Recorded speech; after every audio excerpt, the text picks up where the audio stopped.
appeal in the matter of the King on the application of Worthing Borough Council and Secretary of State for Levelling Up Housing and Communities NLA. Yes, good morning, Mr. Cairns. Good morning, Lord Lady Justices. I appear on behalf of the appellant. I'm assisted by Mr. Corbett Bircher, who sits beside me, behind me, and Lordships will see that the respondent is represented by Ms. Harfour, assisted by Miss Noble.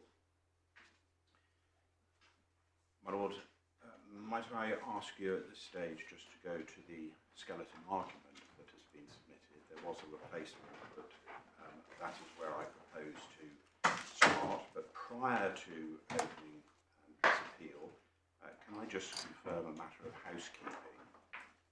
There were some documents that were sent to the court yesterday by both parties, and just to ensure that for completeness, we've provided hard copies today.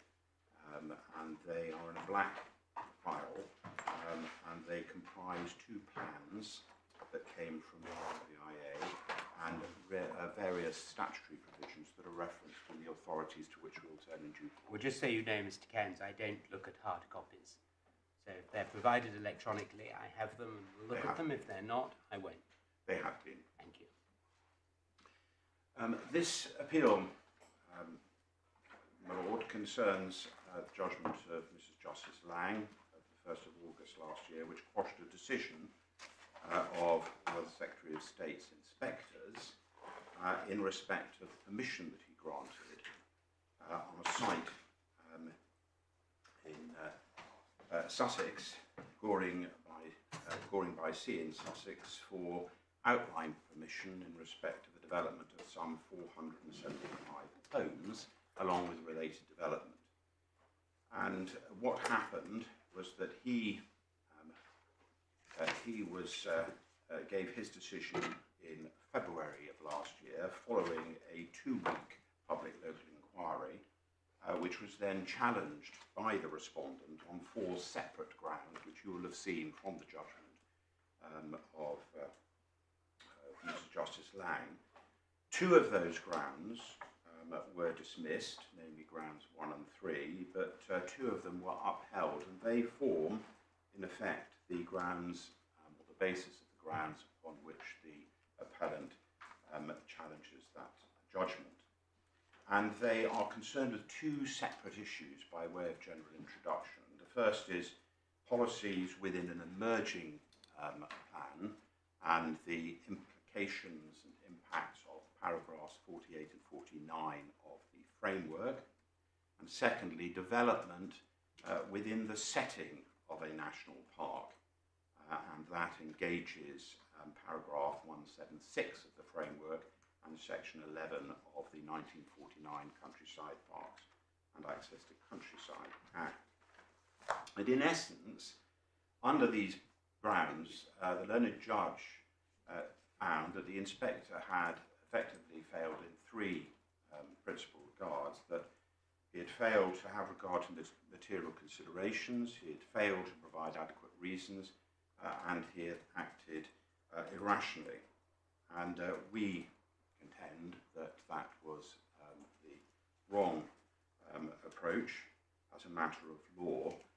And I would ask you then to take to my skeleton argument, paragraph 6, and just by way again of a general introduction, what the appellant is saying here is that when the inspector's decision is considered in a manner consistent with the established authorities on section 288 of the Town and Country Planning Act, it's clear that the inspector did take account of the issues that were complained of, and did so expressly more so, and that his reasons were adequate, and he correctly applied the principles in South Bucks against Porter, and consequently he did not, thirdly, act in any way irrationally.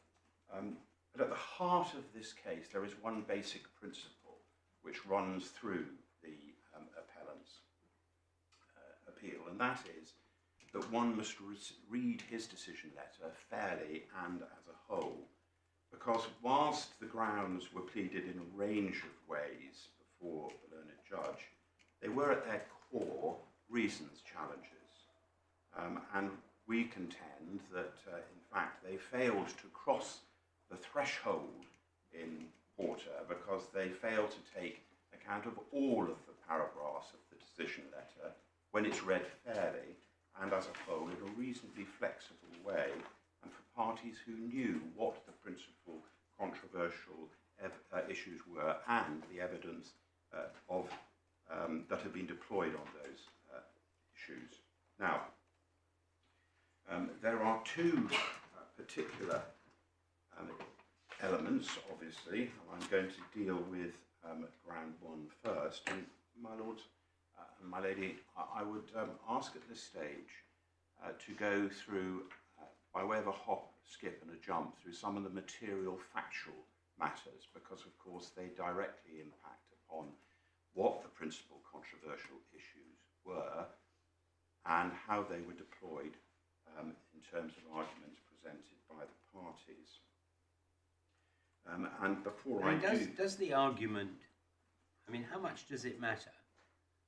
And what are we testing the inspector's decision by?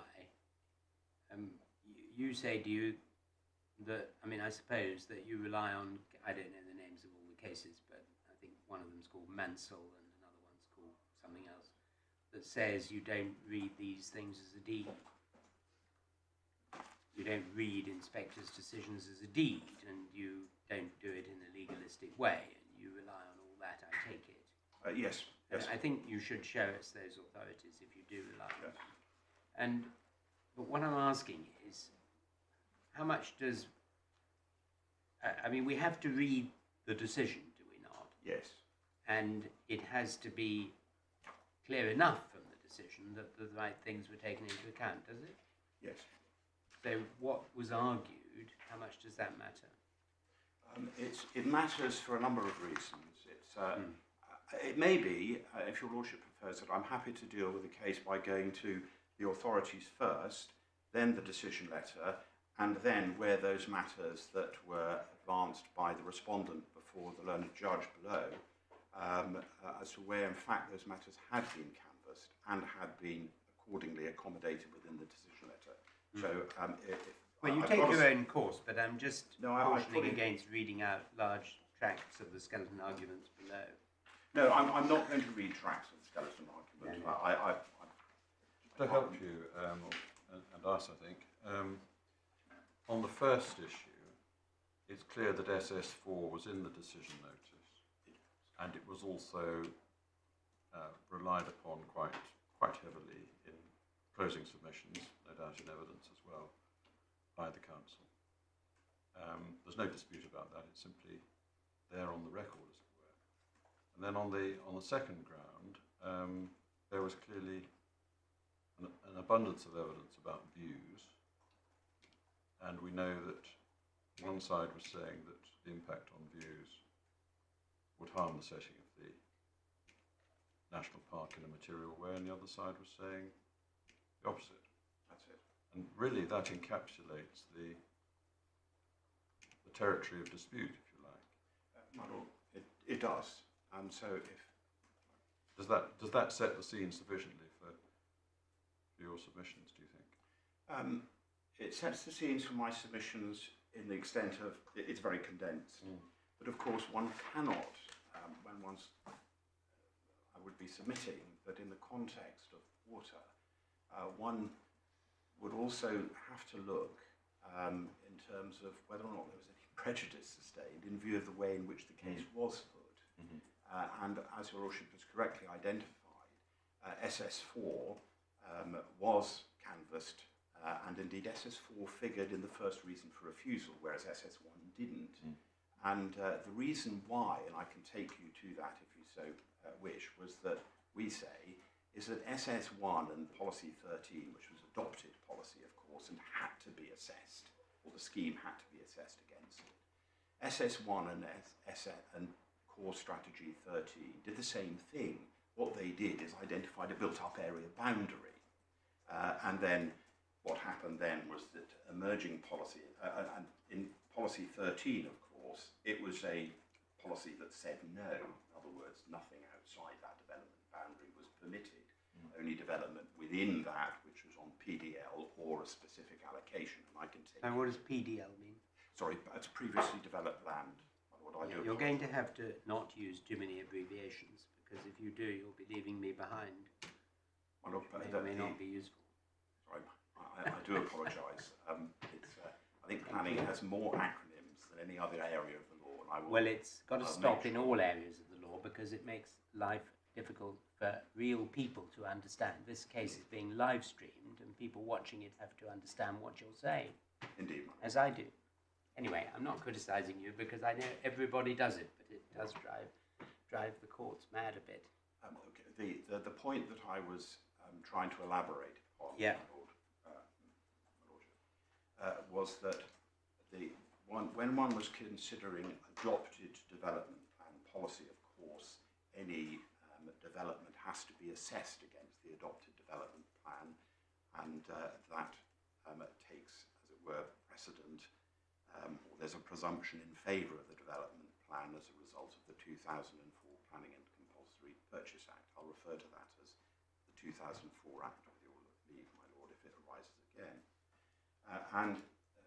The difference is that emerging local policy, which was what we're referring to as SS1, SS4, 5 and 6, I think the SS stands for spatial strategy, and that is the respondent council going through the process of formulating a new plan to replace the old core strategy, which had been adopted in 2011.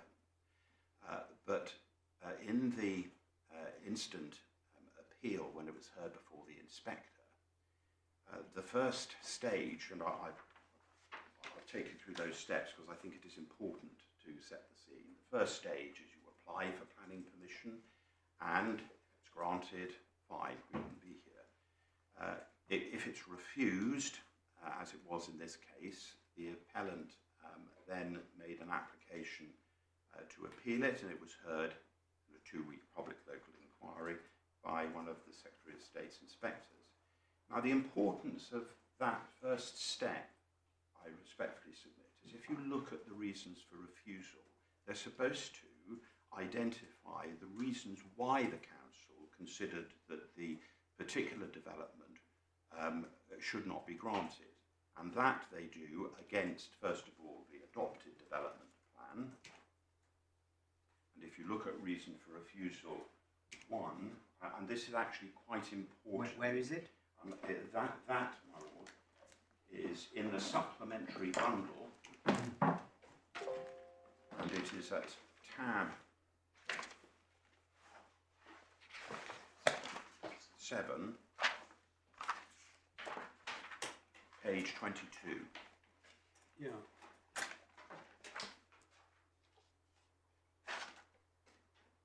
Yes. And we're looking at reason 1. Yes, looking at reasons 1 and 2, there was another reason which occupied a considerable period of time also, namely highways, but that doesn't concern us here.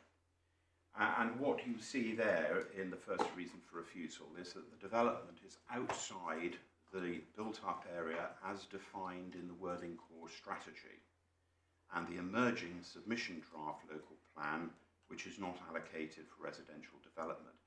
And it's that built-up area boundary, in answer to my Lord Justice Limblom's query, that is why it's significant here, in that SS1, the spatial strategy 1, I will refer to it as SS1 because that's how it has been proposed. Once we know what it is.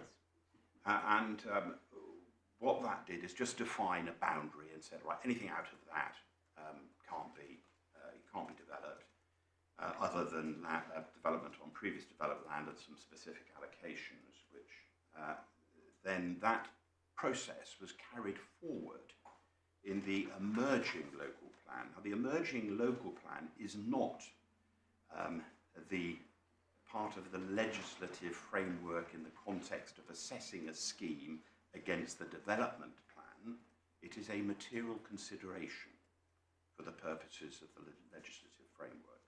So it has to be taken into account, but it is as yet a non-adopted development plan. Yeah. So we've seen reason 1. Is reason 2? Can I just finish with reason 1? There's one other matter that is important there, my lord. You'll see the second sentence is that the proposal is therefore contrary to policy 13 of the adopted core strategy, and emerging policies SS4, SS5 and SS6. Now, for the sake of completeness, what those policies did, I've sort of left my skeleton, if you excuse me, in answer to the questions you've indicated or made. SS4 indicated that anything outside of the built-up area boundary was countryside, in essence, or open coast. In other words, it was outside of the built-up area boundary. SS5 was a policy in which the land known as Chatsmore Farm, which is not the same as the site, but which included the site, was to be preserved. It was designated specifically, and that's important, it was a designation, or proposed designation, as a green gap. In other words, a gap between settlements to prevent coalescence. I think I'm fairly summarising it. I'm be corrected if I'm wrong. So coalescence means merging between built-up areas. That was the purpose behind the emerging local plan SS5. It did form one of the grounds before in the court below, but that was dismissed. And SS6 was local green space, and that, in essence, was to preserve the area of Chatsmore Farm, which included, but was not confined to the appeal side, and that would also have the same effect as preventing development. Before I turn to what the local plan inspector, when considering that, concerned, can I ask you to then look at paragraph 2, the second reason for refusal. Now, the second reason for refusal was what we call a prematurity reason for refusal. And the context for that is that where a local plan is advancing, the council can contend that the scheme for which permission is being sought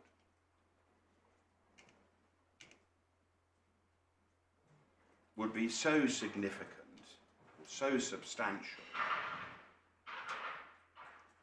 that its effect would effectively undermine the plan process that was underway. And the importance of that is, if you look at paragraph 2, reason for refusal 2, it's there itemised that to grant permission would undermine the plan-making process, in particular its overall spatial strategy, that would be SS1, about the location of new development, although not necessarily its landscape evidence and proposed green space designations that are central to the emerging submission draft Worthing Local Plan. But the overall spatial strategy would be, the appellant says, subsumed within SS1 in any event. So that's the context against which the appeal was submitted, and the arguments that were then advanced before the inspector, and the evidence excerpts of which are contained within. Did the reasons for refusal include anything about the views from High Down Hill, or whatever it's called? Yes, my lord. The first reason for refusal, I've referred it's at the bottom there, yes. Yeah, it's the bottom there, and it says, furthermore, it's considered that the adverse impacts would demonstrably outweigh the benefits, as substantial adverse landscape and visual effects would arise from the development, affecting the local area, including, and this is pertinent to the appeal, the landscape setting to the national park. and therefore adversely affecting its statutory purpose to conserve and enhance its natural beauty and cultural heritage. There was also a reference to the High Down Hill Scheduled Monument and Conservation Areas. Those are what are commonly referenced as heritage assets. And there is a particular balancing exercise that has to take place with those, but I was going to address those in the context of my submissions on the law at a later stage. Yep. But there is a different duty that is required for the delivery of reasons when making a decision. Yes. So, going back to my lord. I don't want to be difficult, Mr. Cants, but would you mind just moving along the bench a bit? Because I find it a bit difficult to see you from there. You're sort of popping in and out of my screen, and I think you can see all three of us more clearly if you were to. The court's big enough for you to stand in nearly the middle, I'm sure. Miss Tafel won't mind. Thank you.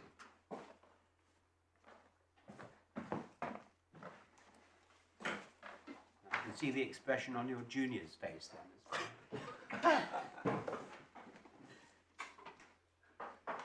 And I know whether your submissions are right or wrong, you see. Exactly.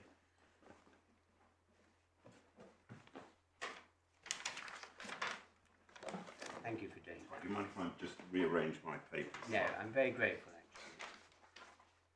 actually. I know some advocates do like to hide behind my screen. We'll put that there, because otherwise I'll just be turning around. Thanks,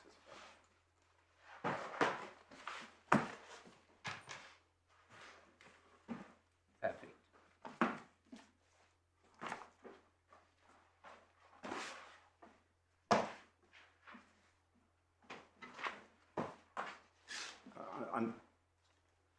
I hope you can see me clearly now, my lord. I can certainly see you better.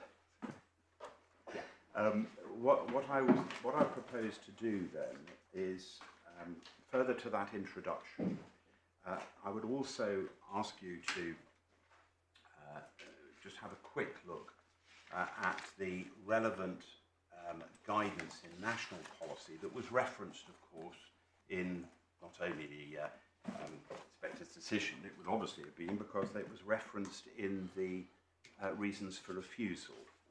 And the first paragraph that I'd like you to take up the supplementary bundle, tab 3, page 5, because some of the language here is important because it's echoed in the reasons for refusal, the submissions that were made, and the inspector's decision. Yeah. Now, if you look at page 5, my lord, you may be familiar with the principle that is commonly identified as the presumption in favour of sustainable development. And for decision making, which is what we're concerned with here, this was an application which was refused and then appealed. Paragraph 11D is of importance because what it says is that for decision making, this means that where there are no relevant development plan policies, or the policies which are most important for determining the application are out of date, and in this case that did apply by virtue of the housing land supply position. It was, I think I described it as woeful. It was a bracket that was agreed of between 1.41 years and 1.81 years. So it was a matter of agreement and common ground that the presumption was engaged. But there are caveats to that presumption. One is the application of policies that protect areas or assets of particular importance provide a clear reason for refusing the development proposed. I'll make it clear at the outset, the respondent didn't advance that as part of its case. The council never sought to rely upon that caveat to the presumption. And the second limb, which is D2, that any adverse impacts of doing so would significantly and demonstrably outweigh the benefits when assessed against the policies in the framework taken as a whole. Again, what there is provided is what it says. It's a presumption that the scheme would be granted permission unless those criteria have been met, or unless the decision maker, in this case the inspector, considered that the adverse impacts would, and the words are important, significantly and demonstrably outweigh the benefits. Now, you'll see that's echoed, of course, in reason for refusal 1. Now, the next page is the prematurity guidance that we find in national policy. That's page 6 of the same tab.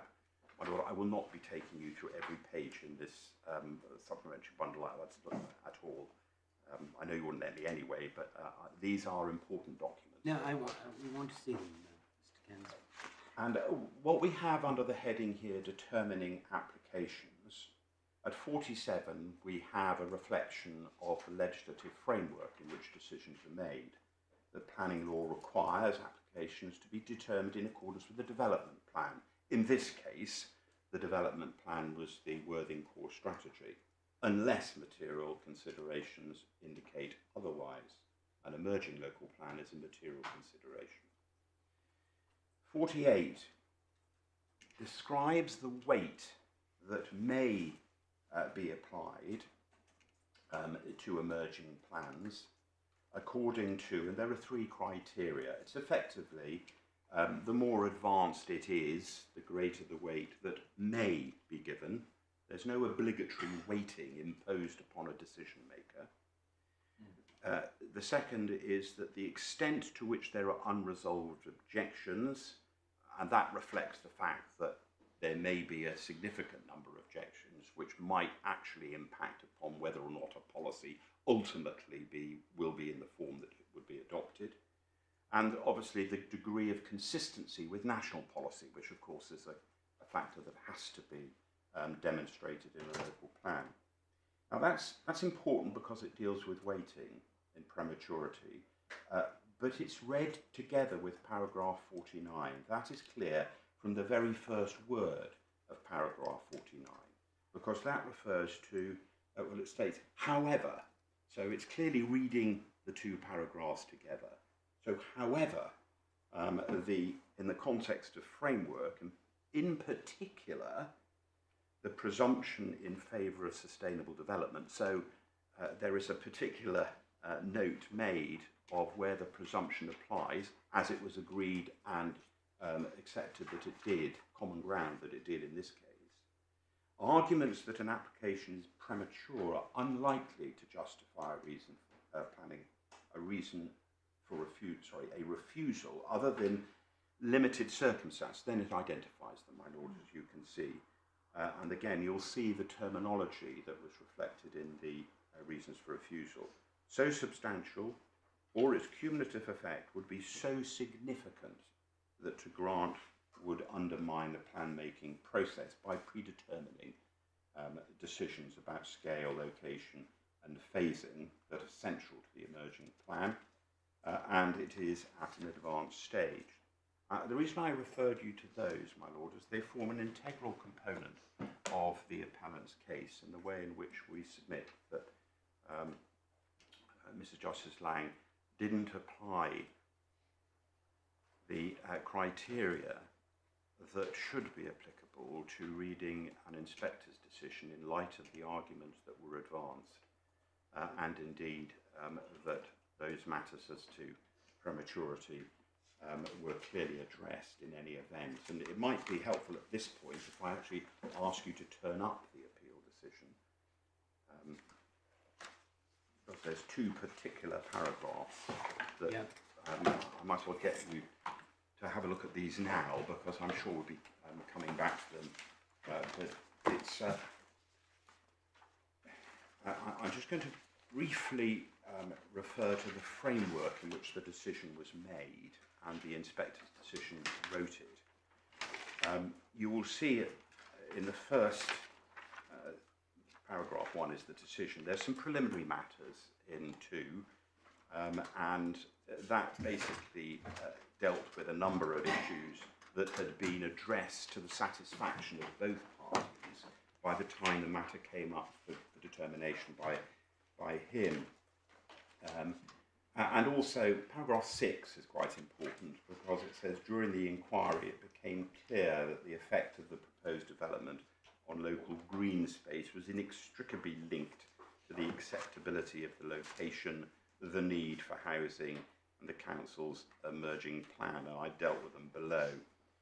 And my lords, I won't take you to the CMC because ultimately you've got to go to the inspector's decision.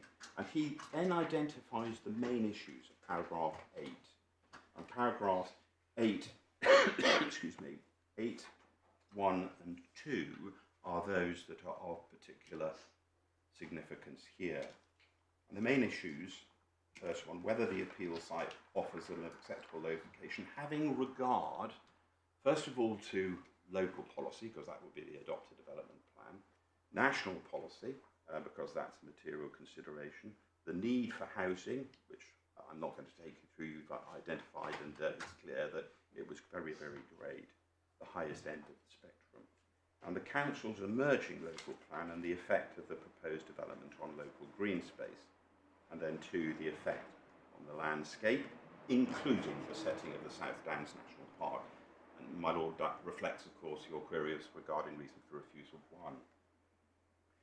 Now, breaking it down, you will see that he provides a number of subheadings. There's existing development plan policy. So just to be clear, you say he dealt with those issues and they were the right issues. They were the right issues, yes. Right. I don't think any complaint has been made at any stage by the council that the main issues didn't properly reflect those that were required for determination. There is some background, isn't there, which was that there was a discussion at effectively a case management conference in November, at which I think 5 main issues emerged, which he has now condensed to 3 in the letter. But there's no issue as to the appropriateness of those 3 issues and, their coverage.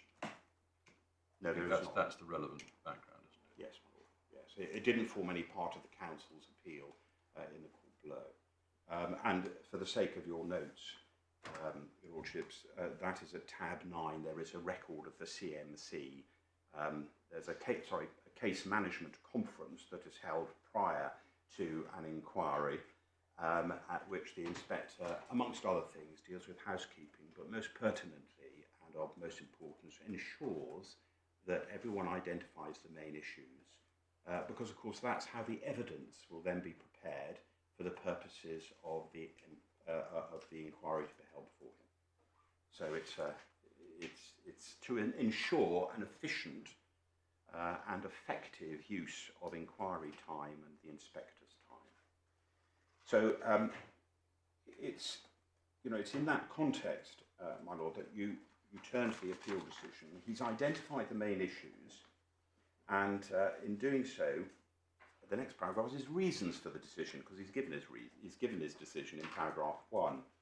But he deals with it under some headings. There's existing development plan policy. No issue that the only adopted development plan policy which created a built-up area boundary was policy 13 of the core strategy. It was common ground that it would be outside the built-up area boundary. When I say it, I'm referring, my lord, to the appeal scheme, then what the inspector does is paragraphs 14 and 15. He identifies some of the arguments that were made, but they are a summary and they've got to be read in the context that everyone knew the issues involved, what the principal controversial issues were, and it must be read flexibly. And at paragraph 15, he indicates that policy 13 remains one of the cornerstones of the adopted development plan, and agree that it continues to serve a useful purpose. It's interesting there, that was a phrase that was taken from the council's submissions, so he clearly properly listened to all the submissions that were made very effectively by our own friend, and incorporated them where they were particularly relevant or pertinent. And then goes on to deal with housing needs. I'm skipping through this because there's two paragraphs that I think are most important. And that, of course, is something to which he had indicated in the main issues, and everyone agreed, was a matter to which he had to have regard when determining whether this was a suitable location for development. Then the emerging local plan and prematurity. He dealt with those under single heading, and he then made reference at 23 to emerging policy SS5 identifies the appeal site as one of 4 local green gaps. And my lord, I just indicated earlier that that was a designation that was proposed which would have protected the site, which was already in countryside, but it was, if I may put it, what the council were doing. SS1 was proposed to identify a built-up area boundary identical to the core strategy. SS4, 5 and 6 indicated that anything out of that was countryside, and indeed as a double layer of protection. SS5 was a local green gap, and then they wanted to put SS6 on as well, which was a local green space, but that wasn't pursued. Excuse me. Fever, I think. Now, the particular paragraphs that I draw your attention to are paragraph 24, which there the inspector makes reference to the prematurity paragraphs in the framework. If you wish, I can read them out, but it might be quicker to... I'll read them out. Paragraph 24, what the inspector says... They don't need to read it out. Sorry, Mark? Don't need to read it. Sorry. I'd ask you to read paragraph 24. Paragraph 25 is important because he acknowledges that it is at a relatively advanced stage. The ELP to which he refers is the emerging local plan. And with hearings having been held and the ELP inspector having issued an initial advice letter. That initial advice letter, my lord, is, you have that at tab 10. I won't ask you to turn it up. If I can just summarise the impact. What that essentially indicated was that following various hearings in which that emerging local plan, their draft, was examined in public, and the inspector there, that's the emerging local plan inspector, indicated that certain tests that had to be made as to whether it was sound, and that is a requirement, a legal requirement, had yet to be completed. And to summarise, it was a matter common ground that the emerging local plan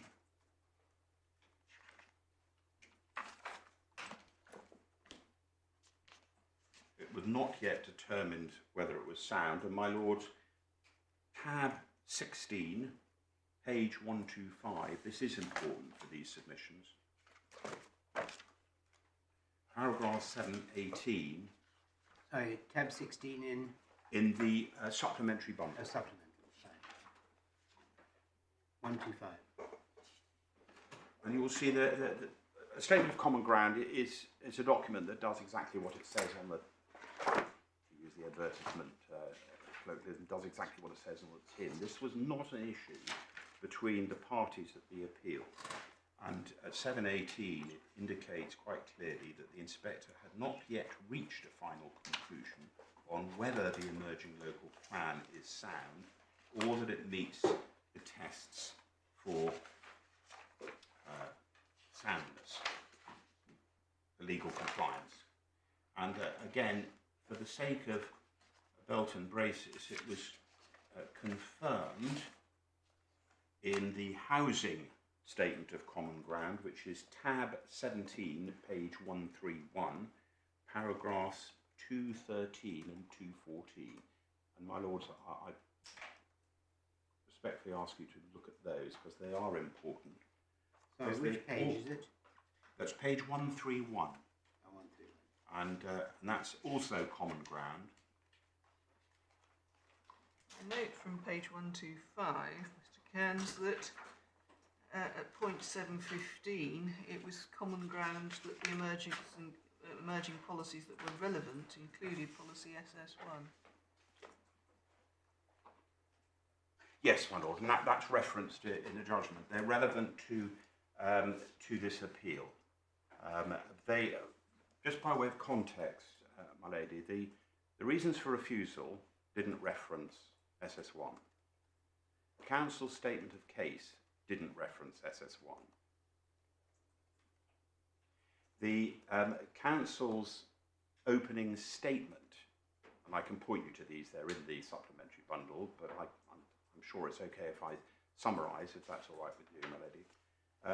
The council's opening statement to the inspector didn't reference SS1. The reason, well, it goes even further. The council's own planning evidence, I might, at this stage, in view of your ladyship's question, I think it's probably pertinent to turn that up. The council indicated that it was going to call a number of witnesses to deal with various issues, and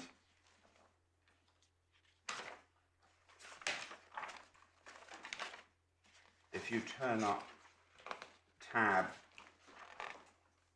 15, my lady,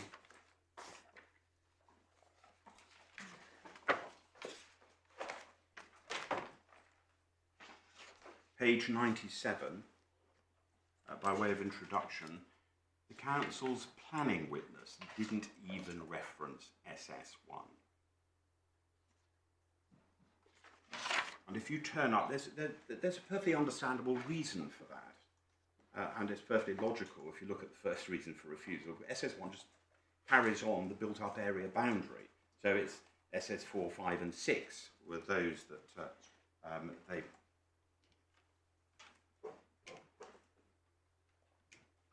And very helpfully giving me the obligatory post-it note. My lord, my lady, if you look at paragraph 618 on page 97, you will see what the council's planning witness indicated were the most important policies for the determination of the location of the development. They didn't include SS1.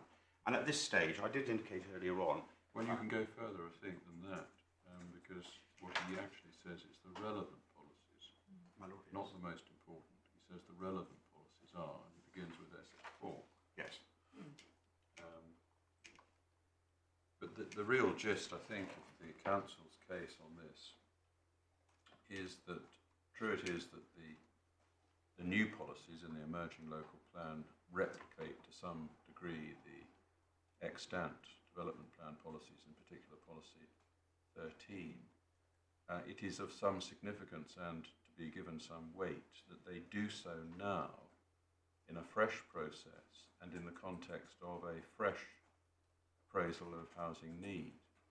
That is the emphasis they give to these policies as matters to be taken into account, as it were, independently of the development plan itself, which, admittedly, to a degree, they replicate. I think that's really the heart of it, isn't it? Yes, my lord, but that is actually something that the inspector did actually address in his decision. And he made it clear, the paragraphs I was going to refer you to, in particular, were 25 of the decision, which I've already indicated you. Then you have the reference to SS6, which doesn't concern us, that was the local green space. Then you've got SS5, and the reference, and that was a designation policy, my lord. But then he deals specifically with the proposed or main modifications that were proposed to that emerging policy to ensure its effectiveness and provide internal consistency with SS4 and SS6. But the importance we submitted at the appeal, and indeed for the learned judge in the court below, was that those steps that still had yet to be taken were significant steps, and it's a matter for the decision maker to determine what the weight should be afforded to that. He was aware of the different balancing exercise, because he makes it clear. I'll get my junior to find the reference to it, and I can point you to it, but it's in the decision letter. But the other matter that's important is, I'll come to that in more detail later, well, not in more detail, I'll mention it now, actually the consultation exercise that still had to be undertaken, that was actually not referenced by the learned judge in the court below. And it was not a case where the inspector, the appeal inspector, was entitled to consider that, oh well, it's near as done, it's as near as possible to a done deal that the proposed amendments to those operative policies will be carried forward in the terms that they were examined at the emerging local plan. Because one argument that was made at the time was, well, as the emerging local plan inspector had determined that it was not legally compliant at that stage, and that there would have to be main modifications, those main modifications would first of all have to be approved, submitted to the inspector, and then consulted upon before the council then decided either to or not to then adopt. In many ways, you're in a position that the proposed modifications weren't then yet part of even an emerging local plan, because they hadn't actually been submitted for consultation. So all of these factors, I would say, go to weight, which the inspector was entitled to consider. And, well, can I just finish this one reference I was going to make to the housing statement of common ground, because it's pertinent to the point that you... Just, if we're at a pause, could I just mention one thing? We do have a helpful chronology, but it only goes so far, I think. It's of interest to know, I think, what the successive stages of the local plan process have been. And do we find that anywhere in the material before us? In other words, what has happened to the local plan since? The consultation period, I know the local plan was adopted on the 28th of March this year, well over a year after the inquiry and well over a year after the decision. And do we know the form of the policies as they were adopted? I haven't got that before us, my lord, and I can't. Do they differ materially from the form of the policy recorded by the judge, with the crossings out and the underlinings? I can't answer that at the moment, my lord, because of course what my argument is, at that stage, we didn't know what they would be. Yes, I get that. I simply wanted to know what had happened. I've got a feeling that SS6 was abandoned altogether, or certainly radically reduced, because the emerging local plan inspector indicated it was contrary to national policy because it was a great area. As to the terminology that was ultimately adopted, consulted upon and then adopted, sorry, there's 3 stages, approved by the local plan inspector, then consulted upon and then adopted, I don't know. But it is in that context, my lord, I'd ask you to turn up another part of common ground between the parties, which is the housing statement of common ground, and that is at tab 17, and it's paragraphs 213 and 214. 213 sets out agreement that, as then submitted, the emerging local plan wasn't sound. It didn't meet the requisite legal requirement tests, and additional work was required. And that additional work we see on 214.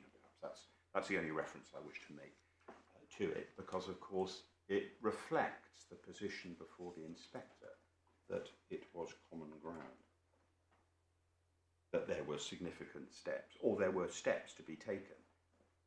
The weight to be given to those emerging policies, of course, being up to him. And the other paragraph in this section, I'm sure that you've all read the decision letter, and I was at 27 of the decision letter. 28, furthermore, so he's led straight on from 27, obviously.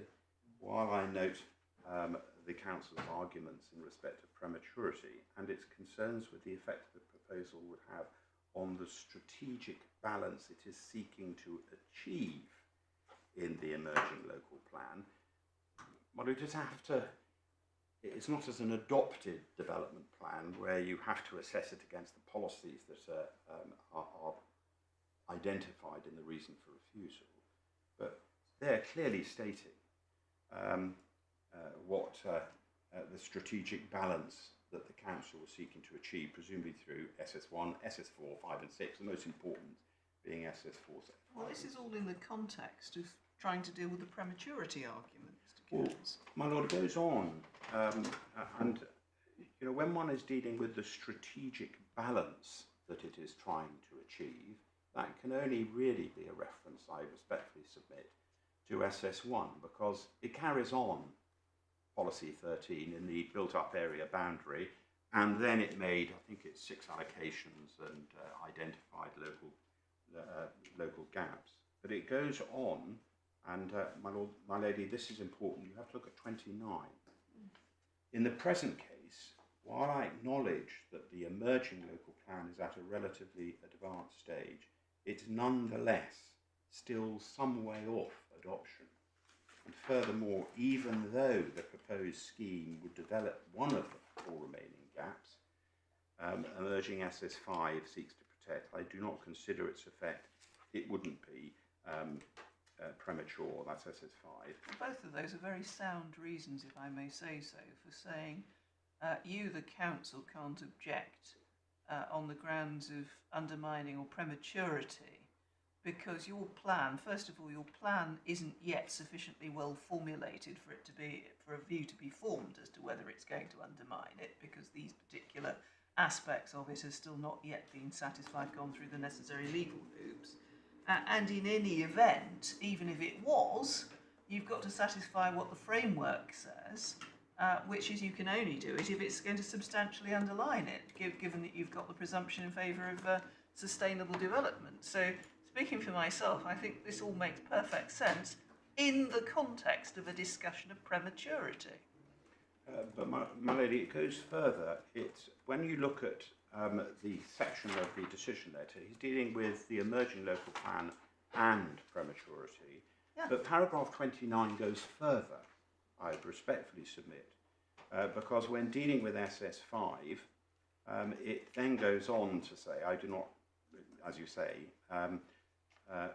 that granting permission would undermine a fundamental aspect of the emerging local plan's strategic balance as a whole. And that, my lady, was something, that strategic balance was something that was considered to effectively be SS1. So if it didn't affect the strategic balance as a whole of the emerging local plan, it could only really be referencing SS1. In the context of a prematurity argument. But if you're looking at SS1, it also has to be considered in the context of paragraphs 48 and 49, and clearly what the inspector was there doing was not giving it significant weight, because he limited the weight by virtue, makes reference to limiting the weight, by virtue both of its stage, but also in the context that this scheme wouldn't undermine that spatial strategy. Could I ask a follow-up question while we're here? Where is it in this part of the decision letter that the inspector grapples with policy SS4 and conflict with that policy? Well, reference to SS4, there is a direct reference to 25, but in answer to your question about where does he grapple with it, yes. Basically he summarises the position at paragraphs 32 to 34, and I respectfully submit, if you look at that summary, again, he doesn't have to itemise every material consideration But what he said, I found that while the site may be demonstrably special to the local community, etc., he says it doesn't meet the criteria for local green space. That was going to be a big issue at the time of the CMC, but the CMC predated the inspector's initial advice letter. But he says, likewise, I have found that the proposal would not materially undermine the strategic balance that the council is seeking to achieve as part of the ELP. And I think that what I would say, my lord, is that that necessarily encompasses those emerging local plan policies as a whole. Right, so that would encompass SS4 as well as the others. Indeed, because SS4 defines the countryside, and that anything out, and it's important. Can I at this stage just take He mentions SS4 at 27. Yes. SS4 to and SS6. Yes. And then that's the conclusion to the section where he's mentioned SS4, 5 and 6. I think at this stage I would like to take you to policy 13 and then policy SS1, 4, 5 and 6. Just very, very briefly. And it's at divider 5, page 12. That's policy 13 of the adopted development plan.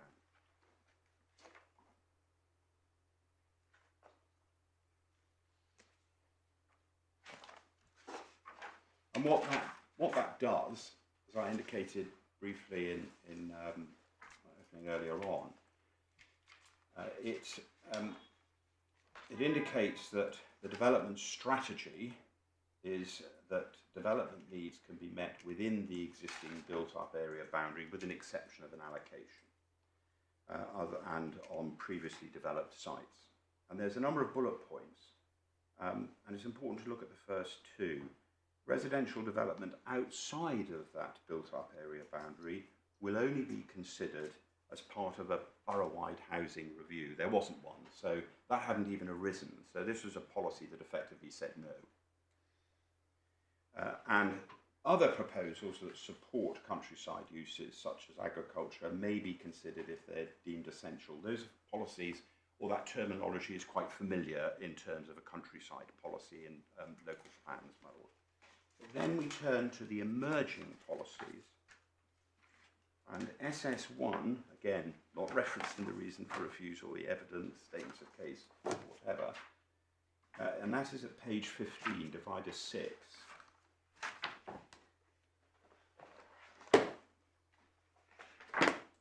And it sets out the spatial strategy, and it's D that is of particular importance. The strategy is explained in the text to the left-hand side. That in many, and I'm looking at paragraph 3.9. Text is not policy, but it's just there to explain what the council were proposing to do. And it said that in many respects, the spatial strategy taken forward is similar to that incorporated in the Worthing core strategy. That's core strategy, policy 13. If you look at the policy itself, the emerging policy, it says that delivery of new development will be managed as follows. And then D1, land within the built-up area boundary. So it's the same. What it's doing is identifying a line. And then within that, or sorry, outside of that, there are some edge of town sites that were allocated, didn't include the appeal site, obviously. And then thirdly, open spaces, countryside and gaps, valued open spaces and landscape outside of the built-up area are protected. So SS1 just says there's a built-up area boundary as before. What SS4 then did, and you see that on page 18, it's in effectively the same terminology as SS1. So it doesn't add anything. It's outside of the built-up area boundary. Land will be defined as countryside and undeveloped coast. So it necessarily incorporates SS1. You wouldn't have to repeat it again because that would be included within it. And SS5, you see at page 20, and that was the designation of the area which included the appeal site, namely Chatsmore Farm. So you say that SS1 and SS4 really sit together, for present purposes they sit together, and SS4 you submitted does not add anything to SS1. And you contrast that, you say, with SS5, which is a designation policy as such. Yes, whereas the Relevant to the appeal site. yes. And you draw that contrast. Also, there's one important element in the contrast. When one's talking about the emerging local plan policies, there isn't any lawful requirement to assess conflict with them, as there is, of course, with development plan policies that have been adopted in an adopted development plan.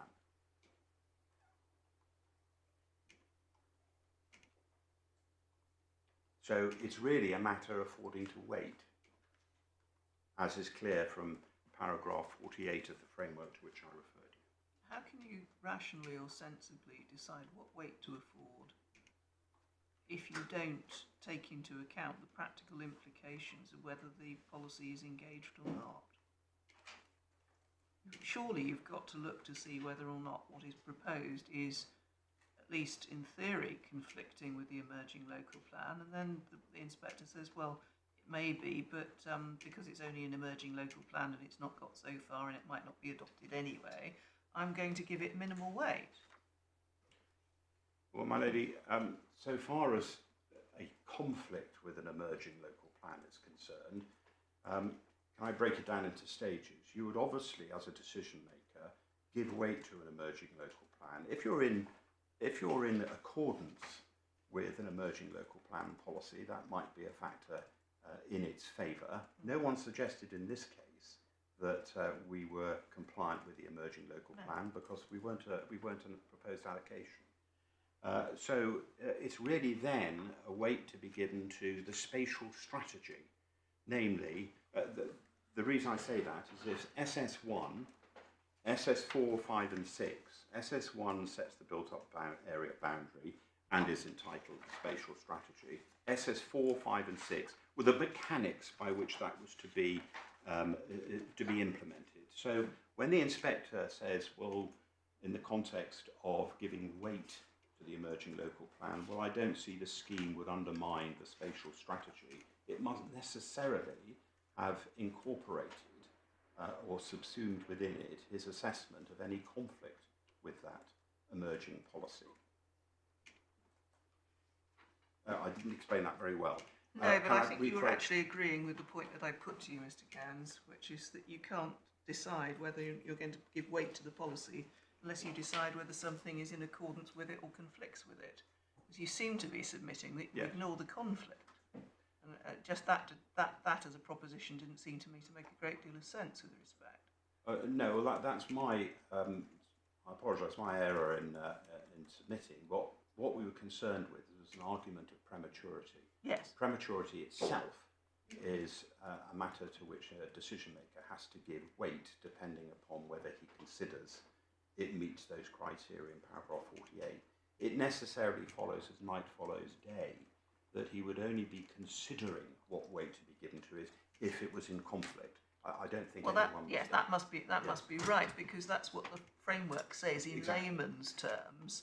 The local planning authority can object to granting planning permission on grounds of prematurity only if effectively, and again I'm using the vernacular, the proposed development is such as to scupper their policy, their emerging policy, by either sort of jumping ahead and building in a space that they want to designate as a green space or something like that.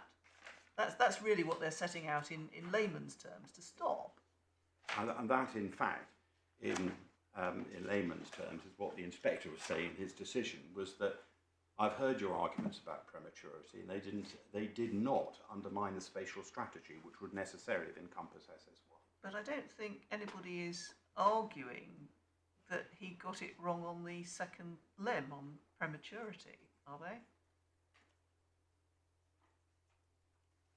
I thought all your arguments here are designed to persuade us that he got it, that he gave sufficient reasons for the other ground. Well, And I thought that all of this was going to saying, well, he didn't need to repeat himself because he'd already gone over that ground once. in effect, yes. I think I'll deal with it in the Can I go to my skeleton, my lady, when I think I address this?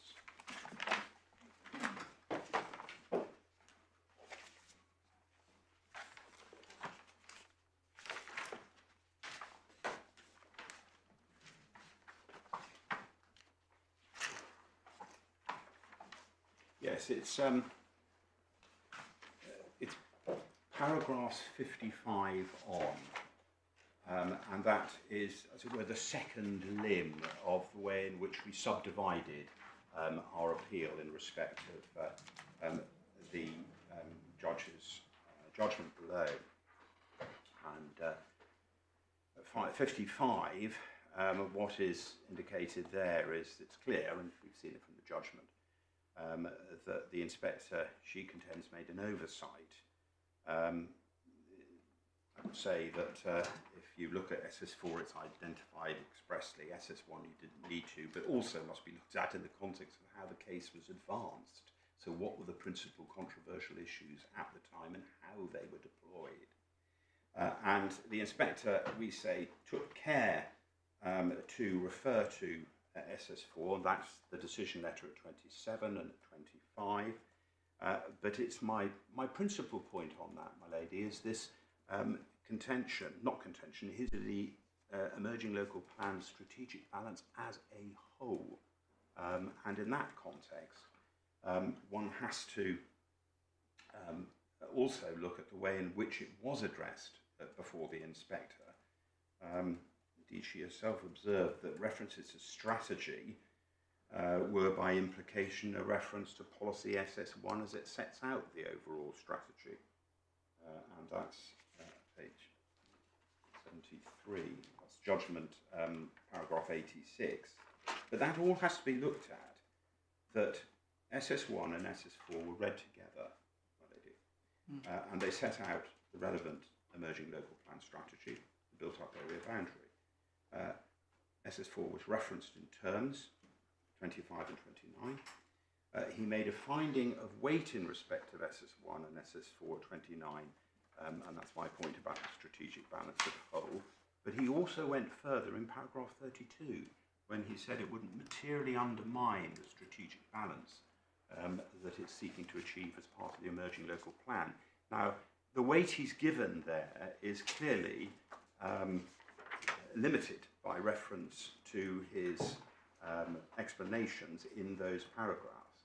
And they were treated as material considerations, clearly, because of the references thereto. They were required to be treated as material considerations. They were. And insofar as 48 is concerned, you know, one has to, I think I'll be repeating myself, it's just a question of you don't, or you're not required as a decision maker to determine a conflict as with section 38.6, but as you quite rightly say, my lady, but it's clear from the decision letter that he obviously had considered them to be in conflict, but he did not consider those material considerations to impact upon his ultimate decision to grant permission. So reading that part of the overall spatial strategy as a whole, for those reasons, when one looks at it you know, as a whole, the inspector did what he was required to do. And I can take it to the legal authorities if you'd like me to just briefly explain the references that I've been making to Porter and other cases, but I'm sure you're familiar with them, but would it help if I did? Briefly, yes. You know.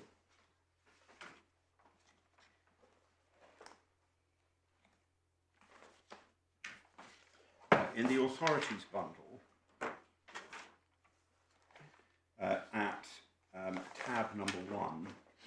and I'm going to just refer to some specific Yes. extracts because the principles are well familiar. You'll see at page 12 of the authorities bundle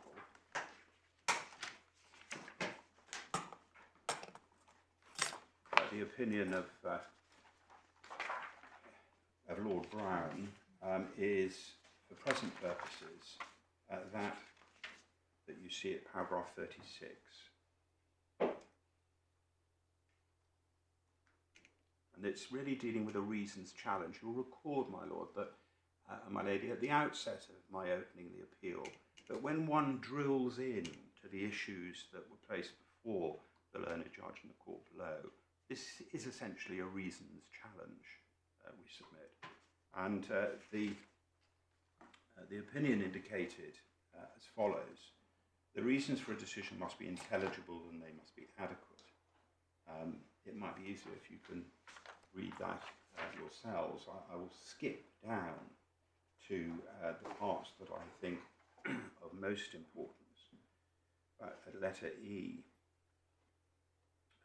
the decision maker, there must be no substantial doubt that the decision maker erred in law, for example, by misunderstanding some relevant policy or some other important matter, by failing to reach a rational decision on relevant grounds.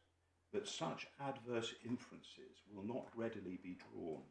The reasons need refer only to the main issues in dispute, not to every material consideration, which of course is what emerging local plan policies were. They should enable a disappointed developer to assess their prospects of obtaining some alternative permission, or, as the case may be, their unsuccessful opponents, to understand how the policy or approach underlying the grant of permission may impact upon future such applications. And this is the operative, or another operative part of this opinion. Decision letters must be read in a straightforward manner, recognising that they are addressed to parties well aware of the issues involved and the arguments advanced. A reasons challenge will only succeed if the party aggrieved can satisfy the court that he has genuinely been substantially prejudiced by the failure to provide an adequately reasoned decision. On that latter point, I ask the question rhetorically, and I will answer it, obviously, that you can put yourselves in the council's shoes looking at that decision letter. Oh, well, what about SS1? Does that built-up area boundary, what does that leave us with? Have we been prejudiced? The answer is no, because it did the same as for Strategy 13. Well, you didn't advance that as a reason for refusal, and you didn't make that a central element of your evidence. You didn't reference SS1 in the evidence from the planning witness advanced by the council, because, understandably, that planning witness, Mr. Pegg, the planning officer concerned, recognised it did the same thing. And anyway, SS4 subsumed SS1. So you're not prejudiced. Well, what you say, I suppose, is the second sentence of this paragraph is important. In a reasons challenge, you've got to deal with the issues, and he identified the issues correctly and made it clear how he was deciding them. Indeed, Mark. Yeah. And you have to read them as a whole. Yeah. And indeed the... So, next case. Sorry. Next case. Next case, my lord, yeah. Sorry for recording the next one on. I don't need to look at simplex. No, I haven't quite finished.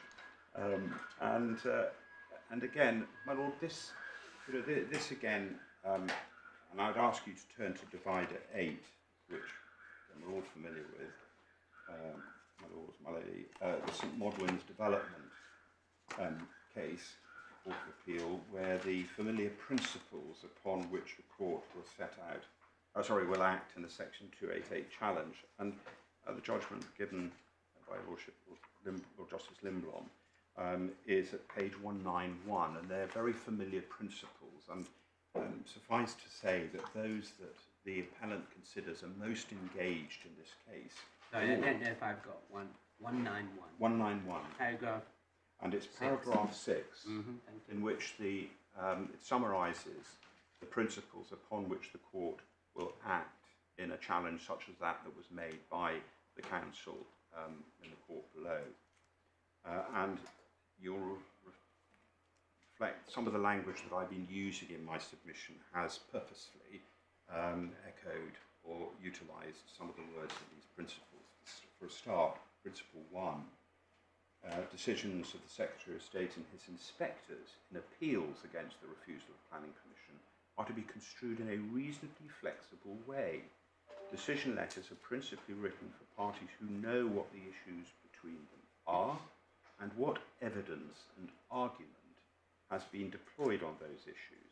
An inspector does not need to rehearse every argument relating to each matter in every paragraph where the judgment of Justice Forbes 7 is referenced there. Then we have the reference to the opinion of Lord Brown and Porter, to which I've just referenced.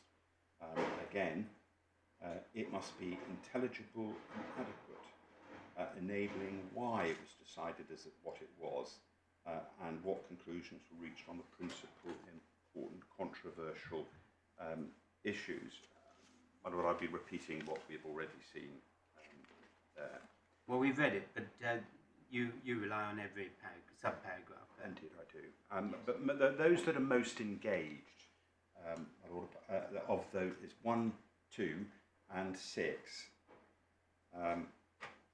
That is that, and this, of course, I'm doing it now rather than the context of the 176 submissions that I'll be making shortly. And that is, it's reasonable to assume that national planning policy is familiar to the Secretary of State and his inspectors, and the fact that a particular policy is not mentioned in the decision letter does not necessarily mean that it has been ignored, which is what I was going to come to, my lady, in respect of the question that you had asked earlier on, and that's in the context of policy. This is a material consideration, so it's not adopted policy. SS1 was a material consideration, but I pray that in aid.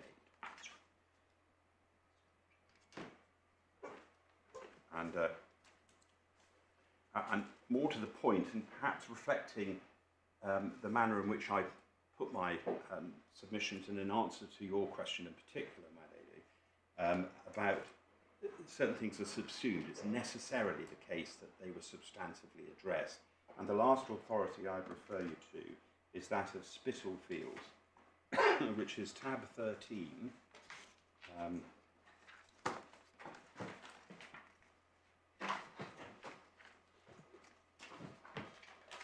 This is a case on appeal, I think, to this court. Indeed. Being heard next month. And I'm referring to that because the judgment, Judge Mr. Justice Morris, what he did is at page 336, he summarised the parties' cases, but then the relevant paragraphs that I'd invite you to read are at 337 and 338, where he summarises the relevant case law in the context of one doesn't have to mention every policy that has been raised by parties during an appeal. Those last element, raised by parties during an appeal, must be, in this particular case, put heavily in the context of how that was advanced. And I think I've made those points clear. I wouldn't necessarily take you to the closing statements or what have you, but I can if you so wish. But then citing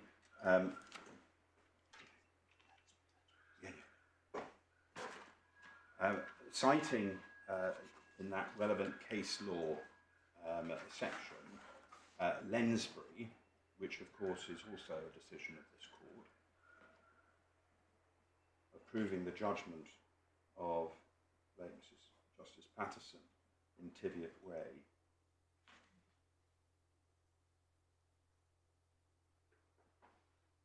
And there was emphasis added, which is equally pertinent to the case in which I advanced this appeal on behalf of this appellant, that when it's halfway down the page where Lord Justice Sales endorsed, as I've said, late Mrs. Justice Patterson's judgment in Tiliot Ways. In paragraph 8 of his judgment, Lord Justice Sales stated, halfway through that as underlined, if it appears as a matter of substance, on a fair reading of the report, that matters relevant to the proper application of policies in the development plan have been appropriately identified and assessed, that would be sufficient. Such reports are to be read against the background that they're written for an informed audience, the Planning Committee, I appreciate it was about Planning Committee, who may be taken to have a reasonable understanding of, or the means of checking on, the local context and legislative framework. And then goes on, 338, again, it's over the page. The principles have been held, haven't they, to be interchangeable as between committee reports and inspectors' decision letters. There's ample authority for that. Indeed, my lord. And I think that the way in which I put it, these principles effectively are repetitions of long-established principles as to the flexibility that needs to be afforded to inspectors' decisions, and also that so long as the substance is being addressed, should I say, and considered, then that is sufficient. And don't forget, with emerging local plan policies, it was really a question of weight to give to a material consideration, not adopt a development plan. I'm sorry if I repeat that. I will promise I will not repeat that point again. But over the page, 338, Faber is cited as well. And indeed on 339 there's the Roscom decision, which was referenced in the judgment of Mr. Justice Lang below, and the extract that I refer, I appreciate it's High Court judgment. In essence, what David Elvin QC there was sitting as a High Court judge was again reflecting a long line of authorities as to the weight to be given to emerging local plan policies where they are engaged, and the need to avoid a legalistic approach and hyper-technical approach to decision letters. So, my lord. I'm not sure that any of those authorities add anything to what's said in Porter. I did just say, my lady, that what they do is they confirm long-established principles. Yeah.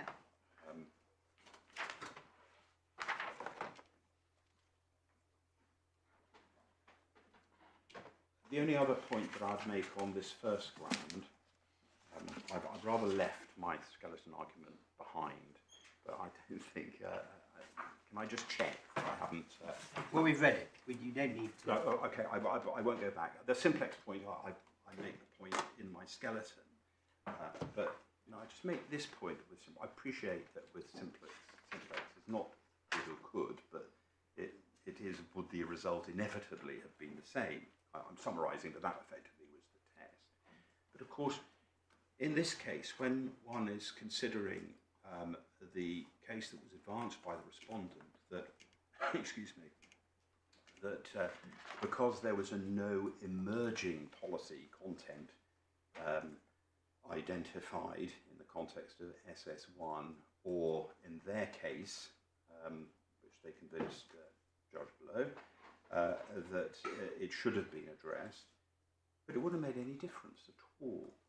And the reason we say that is because of the very opening comments that I made in respect of this appeal, that all SS1 did was establish a built-up area boundary, as did Core Strategy 13. So it wouldn't have made any difference, ultimately, because there would still have been a built-up area boundary, and it would have still have then engaged those other elements that were identified in the main issues. And he gave, and this is particularly important, I don't think I've touched on it yet, but you would have seen it in his decision letter, he actually gave the adopted development plan policy full weight. So that is to an adopted development plan policy. So in that context, I respectfully submit it would be, the inspector would always have allowed this appeal, irrespective of a dissension, which was not necessary for the reasons we said. But if you're against me on that, it would inevitably led to the same result. But well, that's ground one. I'm sure my learned junior will tell me if I've left anything out. And I might ask an indulgence if it's important and I'm told otherwise. The National Park and its setting, and my lord, turning to this ground of appeal, I've summarised what the learned judge identified as her judgment were the flaws or irrationality of the inspector in the context of the landscape and visual impacts and the setting of the national park. And I put those at 69 of my skeleton argument. And in essence, there are three sort of principal components to our appeal here. Firstly is at paragraph 49 of the inspector's decision letter, he made a clear finding that the proposal would comply with national policy in paragraph 176 because it would be sensitively located and the adverse impacts had been minimised. And we respectfully say that when he said that it would not be materially affected, as intended to state there were no adverse effects, what he was simply stating was that paragraph 176, that national policy in that paragraph, was not conflicted because he had clearly identified harm. He had rejected substantial harm. And I think before I go to the meat of the letter, the decision letter, that is. Should we look at paragraph 176? Yes, and you'll find paragraph 176 at divider 3, page 7. It's under the heading Conserving and Enhancing the Natural Environment. Sorry, divider 3 of what? And it's divider 3, it's page 7. Of what? Supplementary.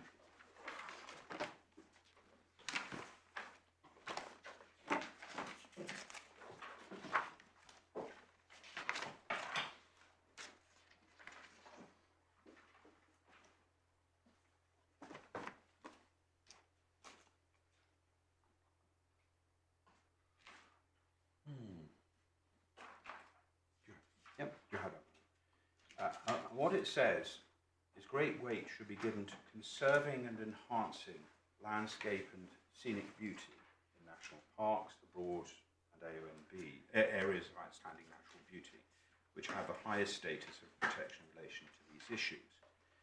Now this is important, and one reads on, the conservation and enhancement of wildlife and cultural heritage are also important considerations in these areas and should be given weight in national parks and the Broads.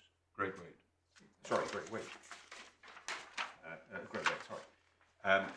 The scale and extent of development within all these designated areas should be limited, while development within their setting should be sensitively located and designed to avoid or minimise adverse impacts on the designated areas.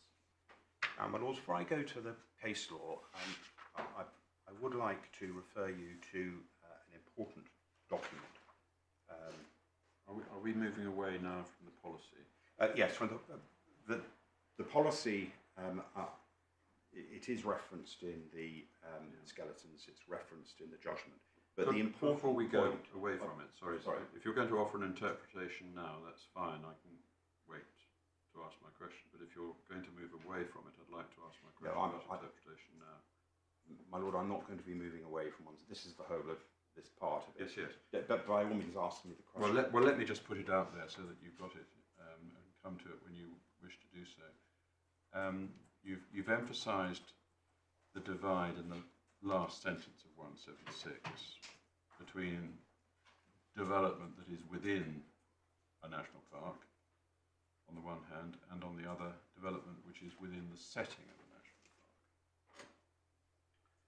Is it the reading of that policy that you commend to us that in a case where development is proposed in the setting of a national park and harm is not avoided that it's enough to satisfy the policy for, in 176, for adverse impacts to be minimised, which would mean that adverse impacts which had been minimised would not count as adverse effects at all in the planning balance? Or is it the correct interpretation, you say, that in any event, any harm to the setting of a national park must count in the planning balance? You take the distinction. Yes, my Lord. And Which way do you say we should understand the policy? well, the way that we argue it is this, that if you indulge me just to break it down, because it then puts a framework on my submissions. The framework, we say, identifies two separate locations. You can have development inside the national park, and that's to be limited. That's quite clear. National policy requires it to be limited. And then development which is outside, but within the setting, which, to go to the terminology used in the policy, must be sensitively located and designed to avoid or minimise adverse effects. Those are the pivotal tests for assessing conflict or breach of national policy. That's the first stage in the process. The framework we submit doesn't require that all levels of harm should be accorded great weight in the planning balance. And so ultimately, the weight to be given in terms of a conflict or otherwise, the adverse impacts of the development in determining a conflict or otherwise of 176 is a matter of wide discretion for the decision maker. And he's assisted in this because the framework does not, as I said, require all levels of harm to be accorded great weight. And my Lord, that's the difference, or a particular difference, for instance, with Section 66 of the 1980 Listed Buildings Conservation Areas Act, and that actually has a legal. There is a statutory duty to apply, but that's not the case here. The case in the 1940, can I refer to it as the 1949 Act because it's a rather a mouthful. The 1949 Act, and it's at this stage I handed up those documents, and I can read them out. They included the statutory provision, statutory duty for the 1949 Act. If I can just apologise. Is it tab 3? It's tab 3. And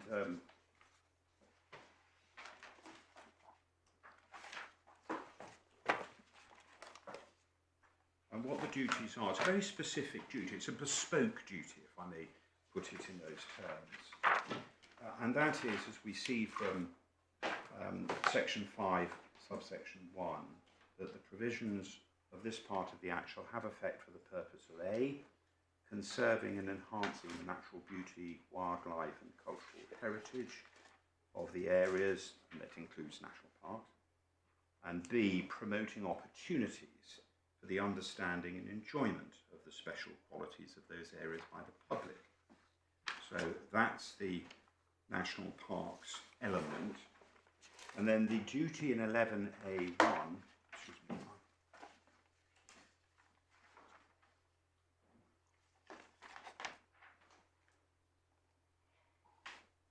the duty in 11A1 is clear. It says the National Park Authority, in pursuing in relation to the national park the purposes specified in subsection 1 of 5, shall seek to foster the economic, social and well-being of local communities, and shall for that purpose cooperate with local authorities and public bodies whose functions include the promotion of economic or social development within within the area of the Act. And then 2 is the most important one, I do apologise, get a fresh copy. It's in exercising or performing any functions in relation to or so as to affect land in a national park, any relevant authority shall have regard to the purposes specified in 5.1, to which I referred you earlier. And if it appears there's a conflict between those purposes, in other words, the promoting the countryside, the beauty, or letting the public appreciate them, shall attach greater weight to the purpose of conserving and enhancing the natural beauty, wildlife and cultural heritage of the area comprised in the national park. So the position really is the greater weight is where there's a competition. So one looks then between those competing branches of 5.2. So then one looks at the policy context, and then we have paragraph 176. We're helped to a degree by the PPG, but Your Lordship will be familiar. The PPG is not Sorry, the planning practice guidance. Thank you. I do apologise. That's at divider 4, page 9. And what that says, what that does, my lord, it's planning practice guidance. And again, it assists. It's there to guide and assist the construction of national policy where it applies to planning matters. And you will see that there are three extracts. I should say at the outset, planning practice guidance is not consulted upon, but it is there to assist. But the policy with which we're concerned is paragraph 176, to which I've already referred you. That's national policy. Planning practice guidance isn't policy, but it helps. And in this case, it's fairly sort of self-evident. And I would turn to page 10 under the subheading, how should development within the setting of national parks, the broads and areas of outstanding natural beauty be dealt with? Before I go to that text, of course, the position we contend is this, that there isn't a statutory duty to provide great weight in the planning balance, unlike that for heritage assets. So we are talking about a policy requirement, namely that in 176. And that policy requirement, you might have some assistance in the construction of that when, from a practical perspective, when you're a local planning authority or an inspector, by looking at the planning practice guidance. And what it says under that paragraph is that land within the setting of these areas often makes an important contribution to maintaining their natural beauty, and where poorly located or designed development can do significant harm. I'd like you to hold that phrase, that last phrase. This is especially the case where long views from or to the designated landscape are identified as important, or where the landscape character of land within and adjoining the designated area is complementary. Development within the settings of these areas will therefore need sensitive handling that takes these potential impacts into account. So that is how the practice guidance indicates you should consider 176. Now, in the context of this appeal, it is important to note, for the same reasons as I've explained earlier with regard to policies SS1 and the omission of reference, but this is an important contextual part that I'd like to draw your attention to. If you will please turn to divider 12, page 84, paragraph 6.51. I'm taking you to this because it was referenced in the learned judge's judgment as some of the evidence before the inspector prior to his decision. Right, I'm sorry. What is this document? It's, this document is the proof of evidence of the appellant's landscape witness. Thank you. Are you still answering the question I've asked you? I'm setting the text for it. Right. Which Which tab was this, sorry? This was tab 12. Right.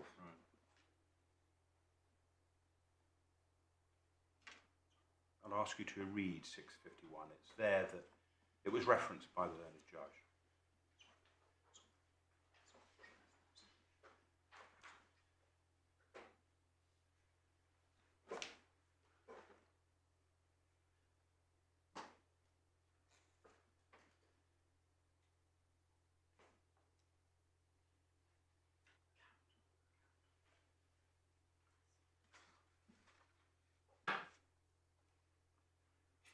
Whilst you, having read that, Yeah. I would then ask you to go to the landscape statement of common ground. And what I hope to do is to answer your Lordship's question regarding the planning balance in this context now, because the simple answer to the question is any harm to the setting does count in the planning balance, because to do otherwise doesn't really make much sense. Well, no, that is the answer to my question. Yeah. Yes. But as a matter of fact, in this case, what I would say, but it was weight in the balance. Yeah. And Yeah, the that's simple answer to your question. That's a separate. Yeah. But I was going to come to the specific answers, but yes, that's the answer to the question and how we put it. We are not seeking to argue that any visual impact harm, landscape harm in the setting of the national park should be ignored. No. No, it may be that this case on this issue is not really about construing the words great weight in the first sentence of the policy at all. It's about how one understands, in the light of the planning practice guidance, the last sentence of paragraph 176. That's exactly it, my lord, because that's the reason I'm asking you to look at the landscape statement of common ground. Again, I hope you appreciate that I've only trying to refer to matters that were common ground between the parties at the time, as far as possible. Excuse me. Now, because this assists in answer to my Lord Justice Lindblom's question as well, if you turn up divider 18, page 136, you will see that that is the landscape statement of common ground. Over the page, 137, you'll see the logic that was applied by both parties. When I say both parties, the principal parties to the inquiry, as to the approach that needed to be taken. And at paragraph 13, having already identified that the site itself was not subject to any statutory or local designations, that's the site, obviously not the South Downs National Park. At paragraph 30, it says it is agreed that paragraph 176 of the framework does not preclude development within the setting of a national park, but requires that, and then it quotes that last part of 176, that development within their setting should be sensitively located and designed to avoid or minimise adverse impacts on the designated areas.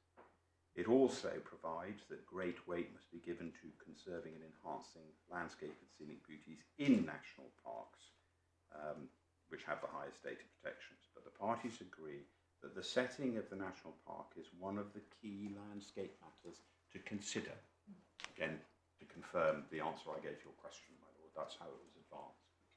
But over the page is crucial, because it sets the context in which the case was advanced before the inspector.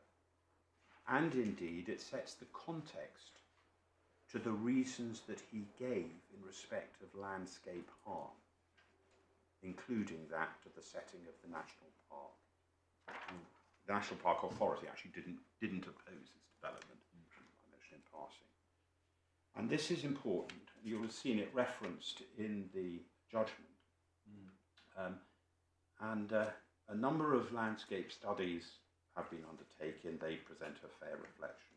But this is important because it there cites, as a matter of common ground, the views, characterisation and analysis of 2015. I'm just going to refer to that in future as the 2015 character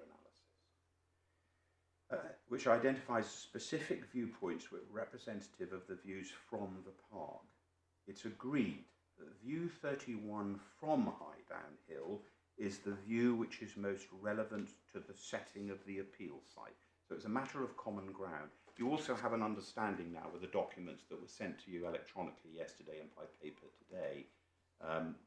There were extracts from the LVIA which showed the viewpoints. Also, there was the magic map which showed that in the context of, it's divider 1, I believe. Yes. Well, we can see where these views are. Yes, view 21 was the 31 view in the characterisation analysis. Yeah, 21 is 31. Yes, exactly. And over the page, this magic map shows here the green boundary of the national park.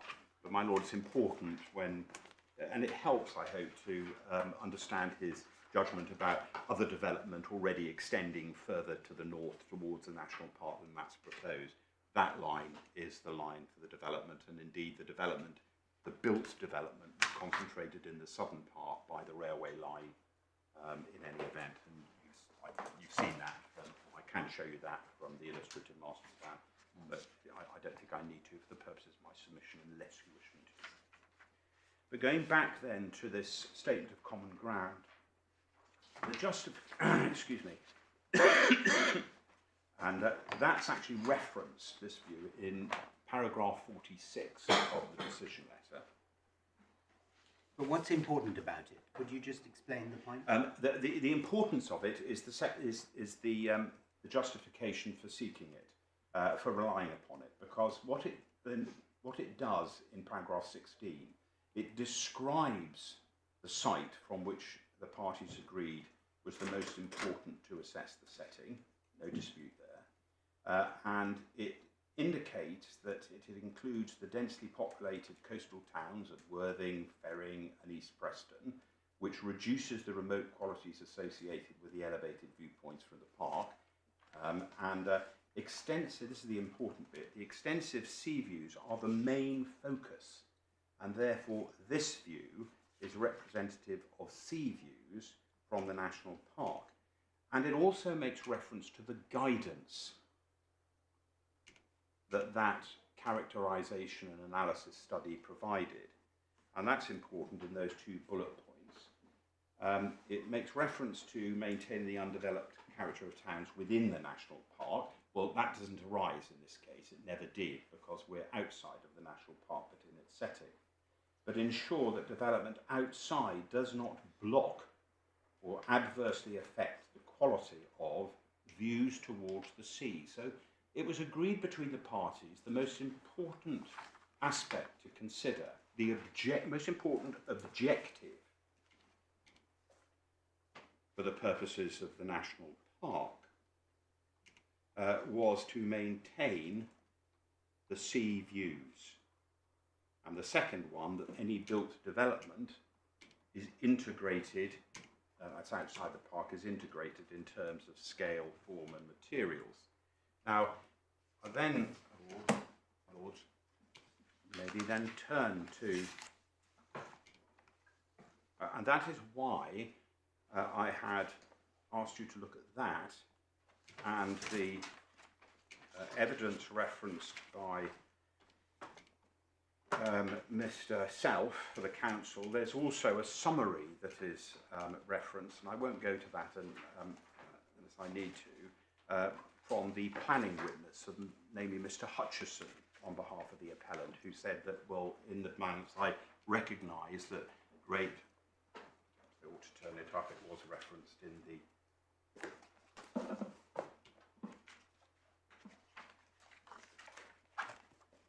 that is divider 11.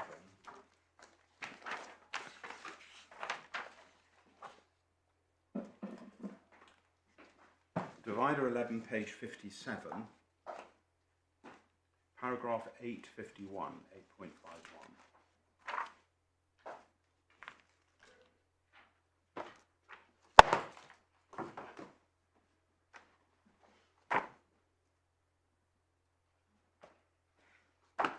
Now, what the planning witness was doing here was his own planning balance, which he was advancing towards the inspector. The inspector made his own planning balance, and he took some from our witness, and he took some from the council's witness, and made his own planning balance.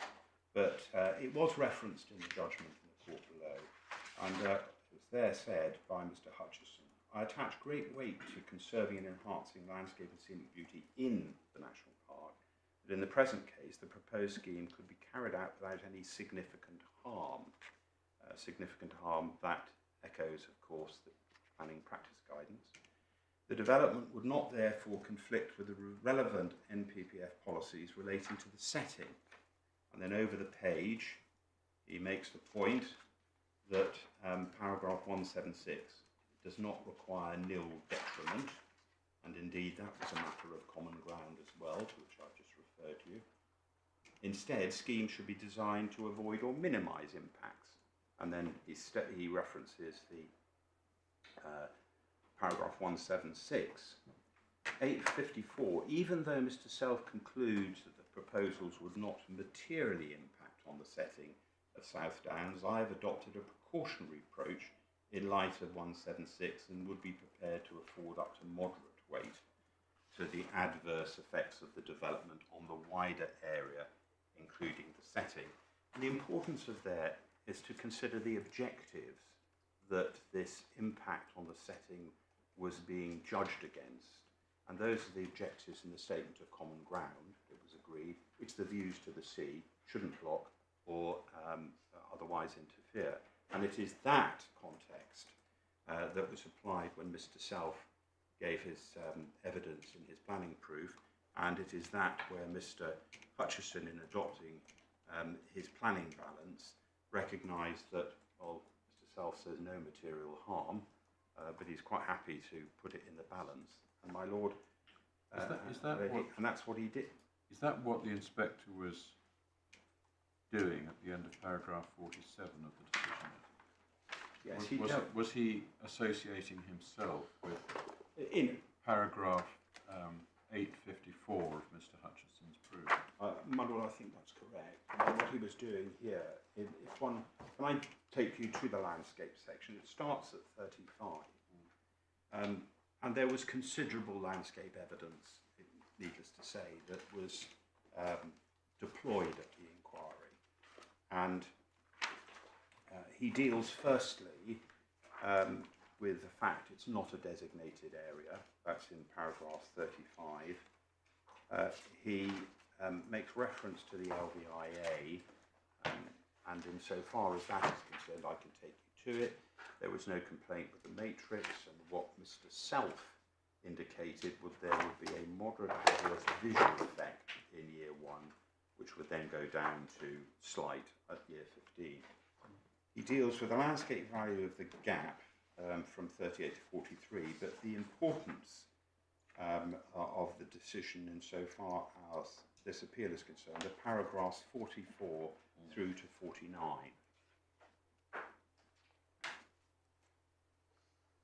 And when one's considering whether it was addressed, whether or not it factored into the planning balance, in essence we're saying yes it was, and it was expressly so factored in, because at 45 he notes, the inspector notes, that no concern had been raised in relation to views from within the national park or on the setting of the national park. But nevertheless, the council consider that the overall effect of the proposal on views from Highdown Hill will be substantially adverse. He makes it absolutely clear, plain as a pikestaff, he didn't agree. And he then notes the characterisation study, to which I took your lordships to, and your ladyship to, which was the relevance of that, because he was effectively there summarising the position that he had been asked to resolve in the context of the judgments against that statement of common ground by reference to the evidence that was submitted. He then goes into detail because he says that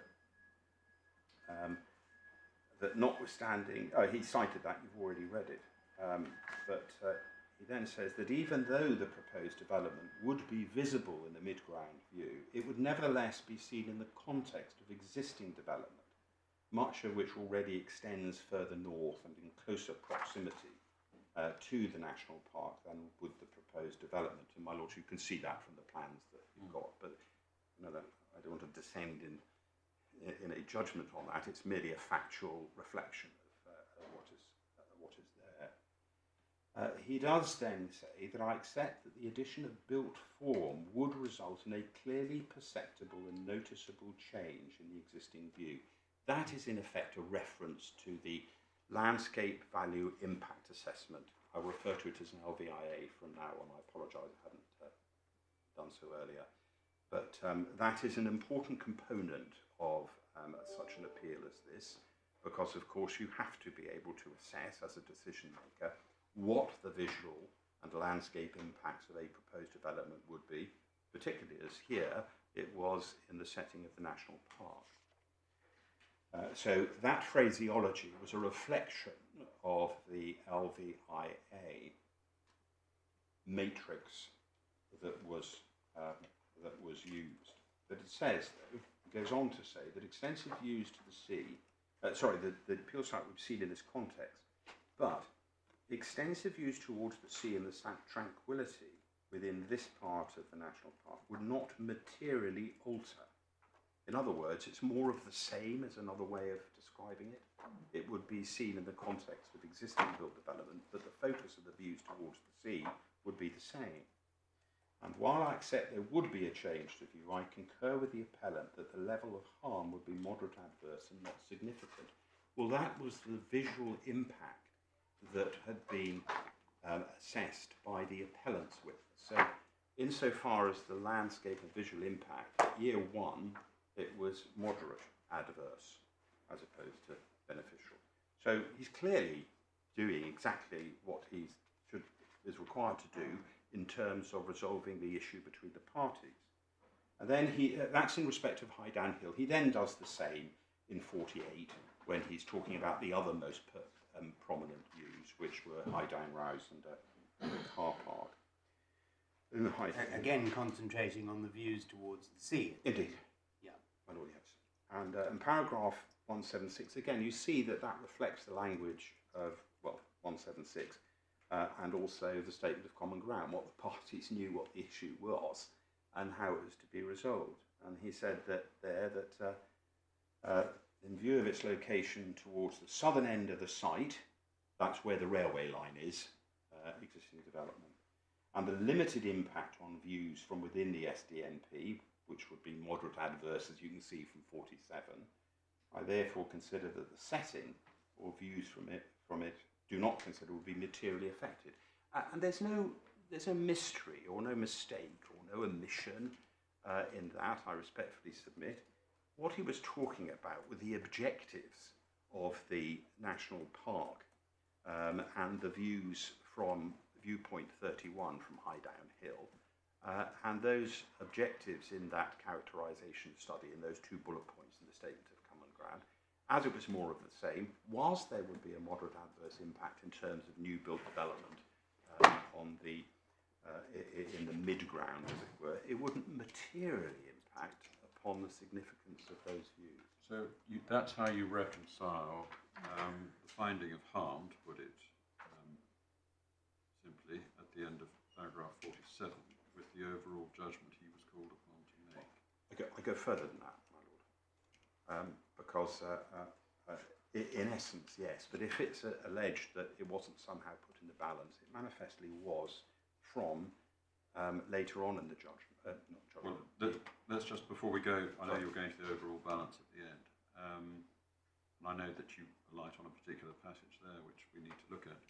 But here, within the four corners of this part of the decision letter, You say, as I understand it, that it is quite compatible to conclude, as he does at the end of 47, that there would be, at year one, level of harm that was moderate, adverse and not significant, as he puts it, with the overall proposition at the end of 49, do not therefore consider that the setting of the national park or views from within it would be materially affected.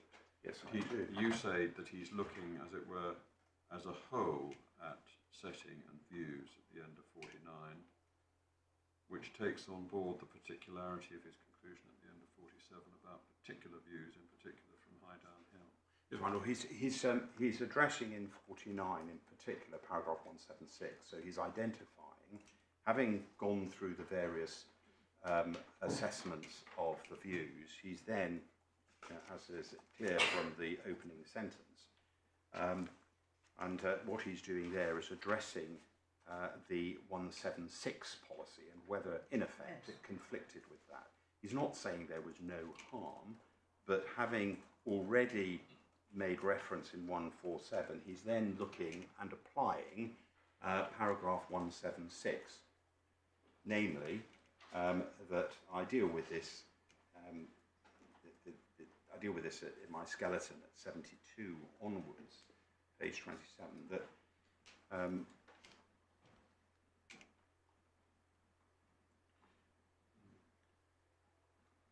what he was effectively saying, and I'm sorry, it's I think pretty much the first time I read out a paragraph from my skeleton, but I hopefully this summarises the point. It's Page paragraph 20, 75. Page? It's paragraph 75. Thank you.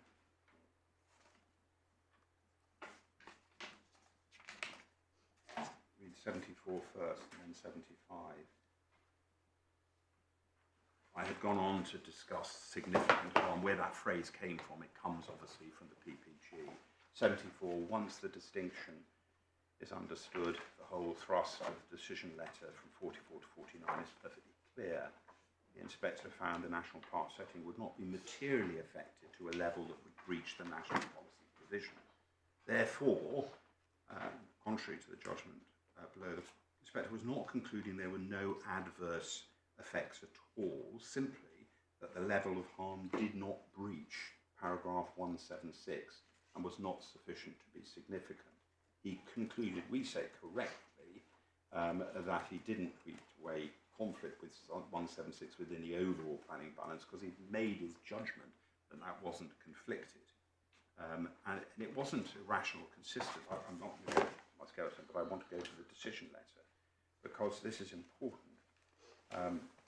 49 is summarising the position of the development and its impact in the setting of the national park, because that's the subtitle over the page.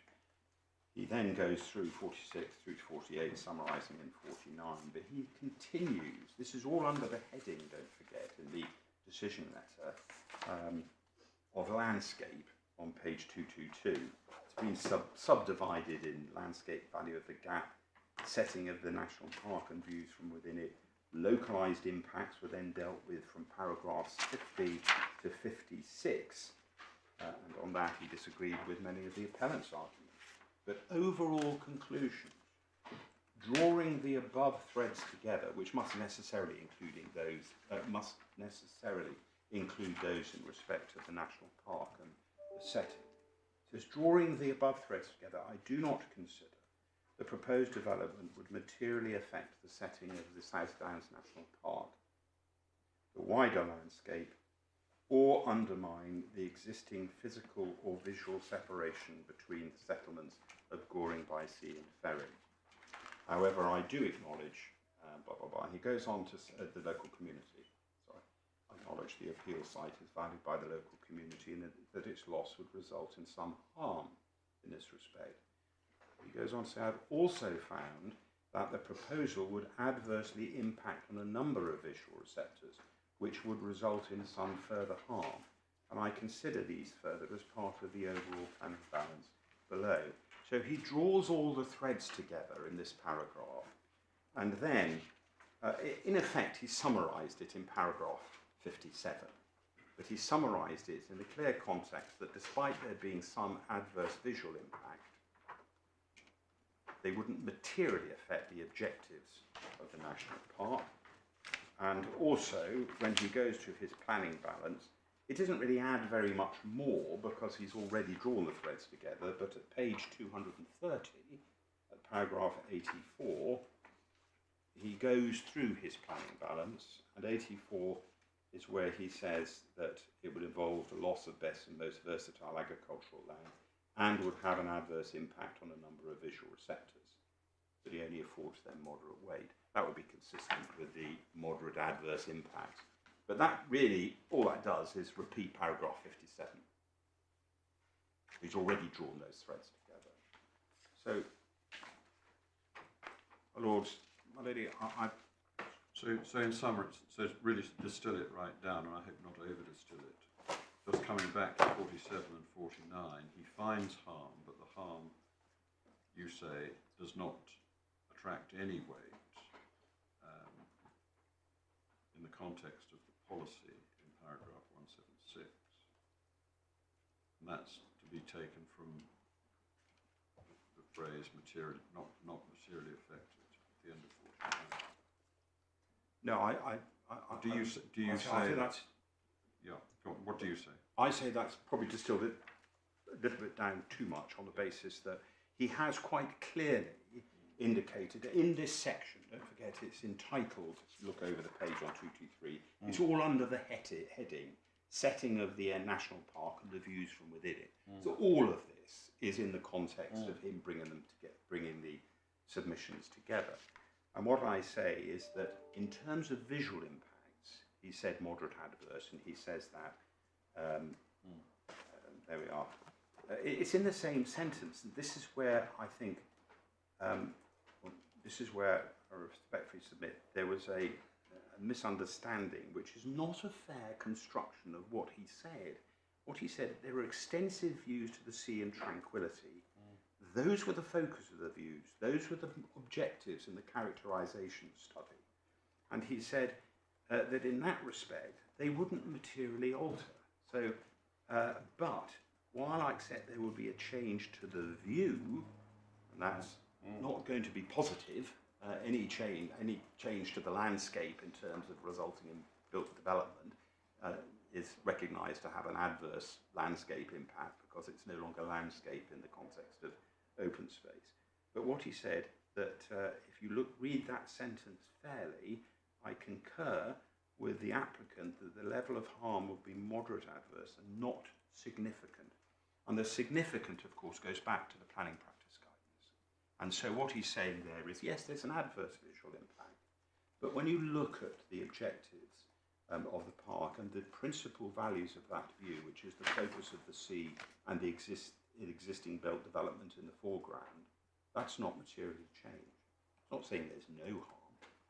So that's the distinction that I would make, a small one, my lord. But I wasn't, and I don't think the inspector said there would be no harm because he admitted there would be a change, it would be adverse. But in terms of the objectives, Does he give great weight to the harm he's found? my lord, I submit he doesn't have to do that. There's no statutory duty to require him to do that. And the cases to which I refer, and I can deal with them.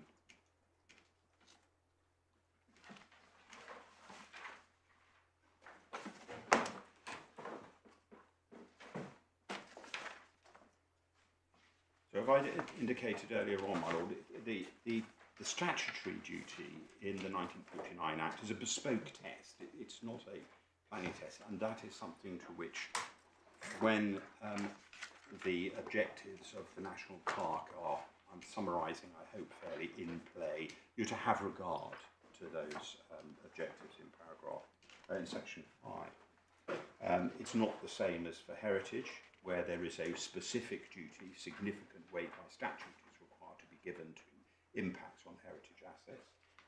The Lordship will be well familiar with all of that. I would say that insofar as great weight is concerned, the starting point would be Howell, and we can see that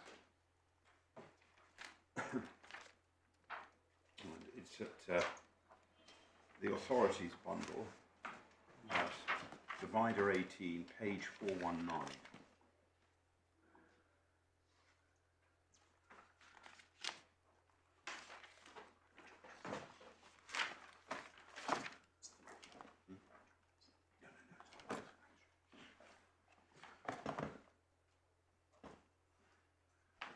And at 419, the two paragraphs I'd invite you to read are 45 and 46, where the East Northamptonshire District Council, Barnsley cases cite. And 46, as with the submissions I've already made, that related to the Norfolk Broads and the Act which set up the Norfolk Broads and the duty therein.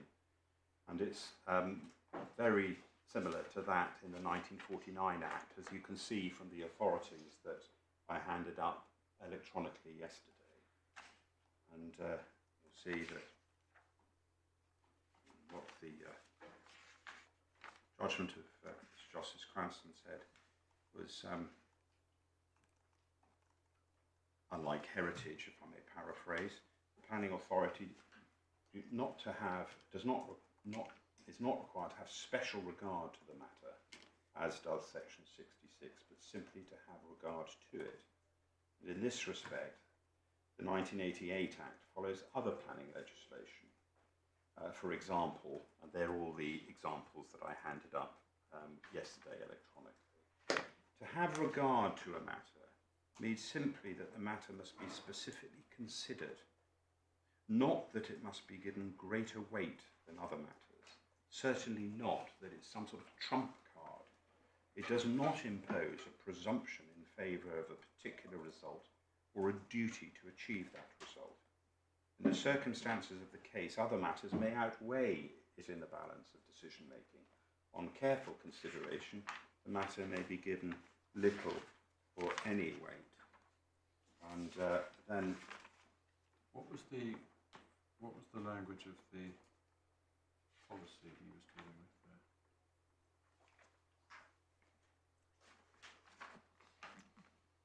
sorry, the language of the 1988 Act. No, not the Act. Policy.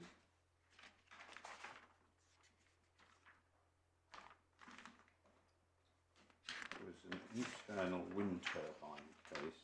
And, Well, was it a great weight policy or not?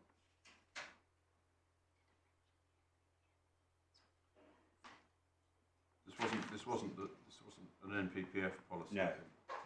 It called for great weight to be given to something. no.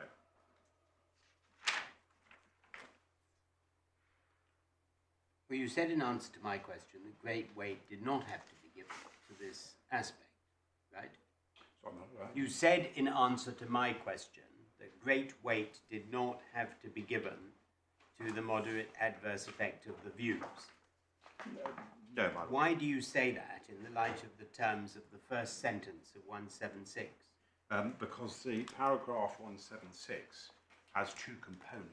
There's land which is within the national park, and then there is land in the setting of the national park. I understand that, So- but it says great weight should be given to enhancing the scenic beauty, landscape and scenic beauty. That surely includes the views from the national park. No, my lord.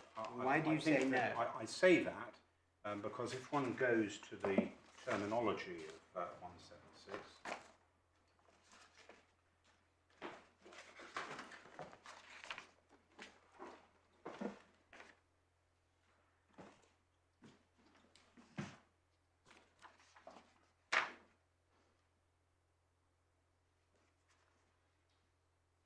I say as follows: great weight should be given, as it says, scenic beauty in national parks and all of those that have. Yes, but the basis. words So that- landscape, you're not addressing the question with respect, Mr. Cairns. The words landscape, a landscape is a view, Yes. and a scenic beauty includes a view. Now the question is, if it says great weight should be given to conserving views in national parks, that must mean views from national parks. parks. Yes. And then in the next passage, it says enhancing wildlife and cultural heritage also given great weight in national parks. And then it says, as perhaps a qualification, that the scale and extent of development within should be limited and within the setting sensitively located, designed to avoid or minimise adverse impacts. Sorry, Do you not also, in addition to avoiding or minimising adverse impacts, have to give great weight to the impact on the landscape and scenic beauty? Sorry, my lord, I misunderstood the question. Yes, it's quite clear because the policy said. Well, the answer is yes, you do. Yes, and you give Where it. did the inspector do that? He did it because he, first of all, as you go to the policy itself, that great weight to be given to conserving and enhancing landscapes and scenic beauty. He was aware of that. It was a matter of common ground before him, and also What he made was the common ground in that context? that paragraph 176. He expressly referenced it, and so he was aware of the way in which it was being put. In which paragraph? And if you go to the statement of common ground, Now, I'd just like to go to the where he references 176 for this purpose. he references 176 expressly at paragraph 49. So it is to be assumed. He references it, he doesn't mention anything about the first sentence or the words great weight. But Melanie, he references the policy itself, and bearing in mind that he is an experienced inspector and what was said in Hopkins Homes, that one has to assume that they know what relevant policies say. My lady, he references it having been common ground that the way in which 176 was to be approached in this case was in the context of the objectives, to which obviously great weight we would say was necessarily given in his assessment of the impact of the views from High Down Hill, because he brings it all together in paragraph 176. I mean, I'm bound to say that I read 49 as concentrating on the second aspect of 176 and just laying my cards on the table, the harm to the national park can be a harm from outside its setting as well as a harm from within it. And the second part of the policy, 176, sets out ways in which that harm may be ameliorated in certain respects and how one would actually gauge it. So when one's looking at the last part of it, it seems to me that at least in theory, it could be possible for the developer to try to meet the harm as best he could by producing sensitive scaping and so on and so forth to blend in with the natural stone and all of that, and still produce something which ultimately blocks the view and therefore creates moderate harm. So I don't think you can read 176 as saying it's a complete get out of jail card, that you have addressed the concerns in the last sentence. It's all something that has to be weighed in the planning balance in deciding what the level of harm is and what's being done to ameliorate it. And then having assessed what the level of harm is, which the inspector does as moderate, he's then got to say, well, notwithstanding that it's moderate harm, I don't think overall that has an impact, or he does. But what I'm struggling to find is where he actually carries out that assessment. And speaking of myself, I can't see it in 49. Well, my lady, what we say is you read paragraphs 44 to 49 holistically, flexibly, but also, of course, in the knowledge of the arguments that had been advanced. Just in terms, if I may break it down, the great weight argument. Paragraph 176, he refers to not just the second part, he refers to it in total, as it were. Paragraph 176, not just one part of it. So again, what I would respectfully submit, he was aware of its content. It was also reflective of the statement of common ground in landscape matters as to what were the principal objectives that had to be considered and assessed when assessing the impact of the development on the setting. And insofar as that is concerned, I would say that the arguments advanced, the manner in which it was presented, the agreed position of the parties, that he had factored. He necessarily would have read the whole of 176, but felt that there was no, he made a determination that there was no conflict with policy 176. If he determined there was no policy with conflict, that's no policy conflict with paragraph 176, then it necessarily follows that he did not consider that there had been, or that, it had been infringed. So it's fair to assume that he would have given it great weight when reaching that conclusion. He could only find that there was no policy conflict if he found there was no harm.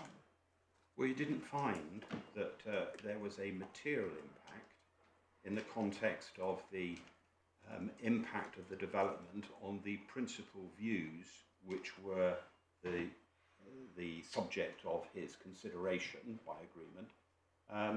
And so consequently, whilst there was an adverse visual impact, moderate adverse, he did not consider that the policy was conflicted.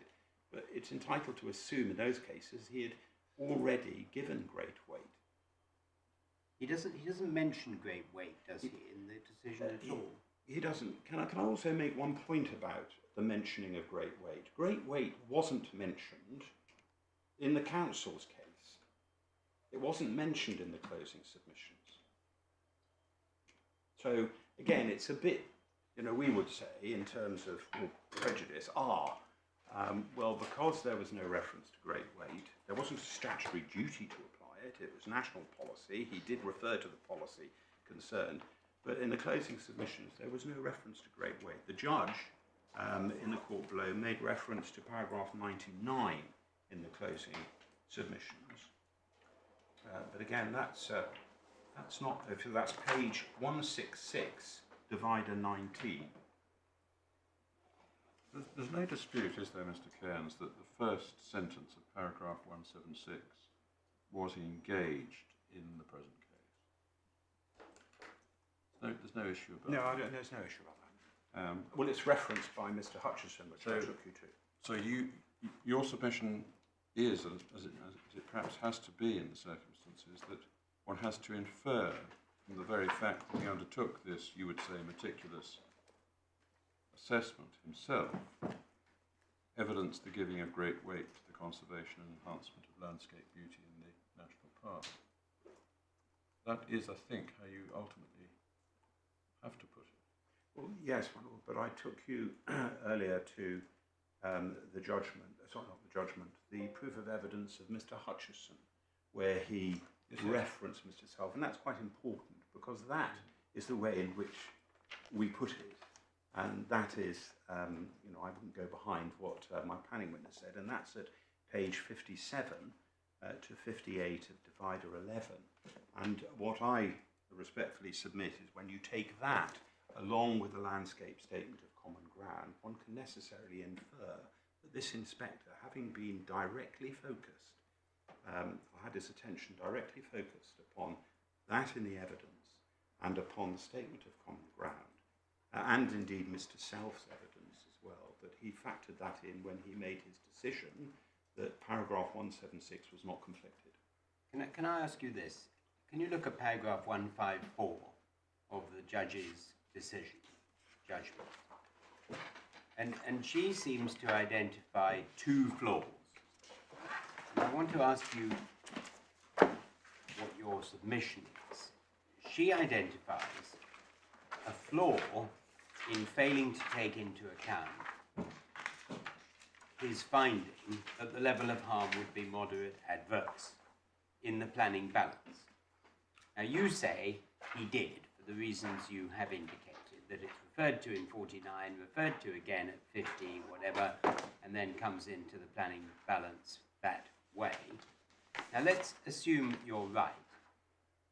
Is it possible, assume that's a good point, In other words, he did take the moderate adverse into the planning balance. She then identifies another error, which she says is great weight should be given, etc. This approach is standard practice, and any assessed harm should be weighed against the benefits of the proposed development in the overall planning balance. And he missed out this step, despite the fact that the great weight was drawn to his attention in 99 and Mr. Hutchinson's evidence, right? Assume all that's correct, what she says, but she's wrong about point 1. Is it possible to be an error on point 2 if you're wrong about point 1, or are they actually not the same point? Is there a separate point? I mean, my lord is putting to you, and I think my lady is putting to you, that they're separate points. You take into account adverse, Yes. and then you have to add great weight.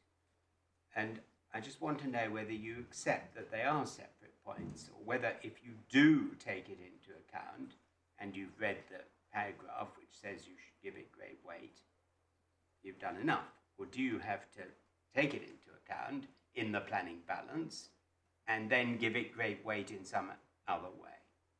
What do you say? The former is that we say it's subsumed. We say it was subsumed by the reference to 176, knowing what 176 said, it was subsumed within it. The former, rather. But it would have been all right if he'd said, I'm giving it great weight, but I think it's in the planning balance, it comes out the other way.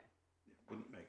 I would also say that's the other thing I would say is that, bearing in mind the judgments that we came to, that the simplex argument, if you're not with me on. Well, I mean, simplex only works if he didn't get it wrong in law, and you know, he either got it wrong.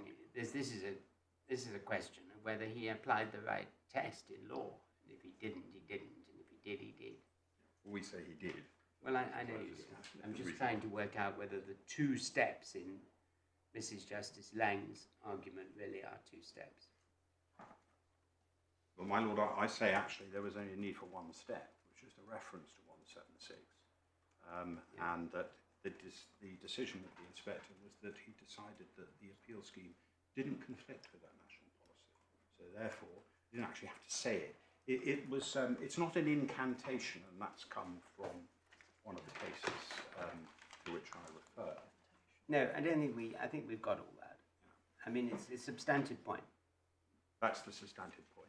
I submit that he had determined that and assessed the scheme against 176, which included the phrase great weight. He didn't have to merely repeat it. You see, one of the problems you've got is in paragraph 13 of the common ground, it says, it's agreed that paragraph 176 requires that development must be sensitively located, and it also provides that great weight must be given. Yes. And that's the context. That sets the context section in paragraphs 15 to 16 as to what the inspector had his attention and decision-making duties directed. And I get all the stuff about the sea, I completely get that, but I'm just asking you about the 2 steps, and it does seem, it was common ground, that there were 2 steps, 2 things. And he seems to have taken 1, and that's what the judge says at 154. I mean, I need to know what you say about that. Why don't you take a little time to think about it over lunch, and we'll come back at 2 o'clock. Thank you. All rise.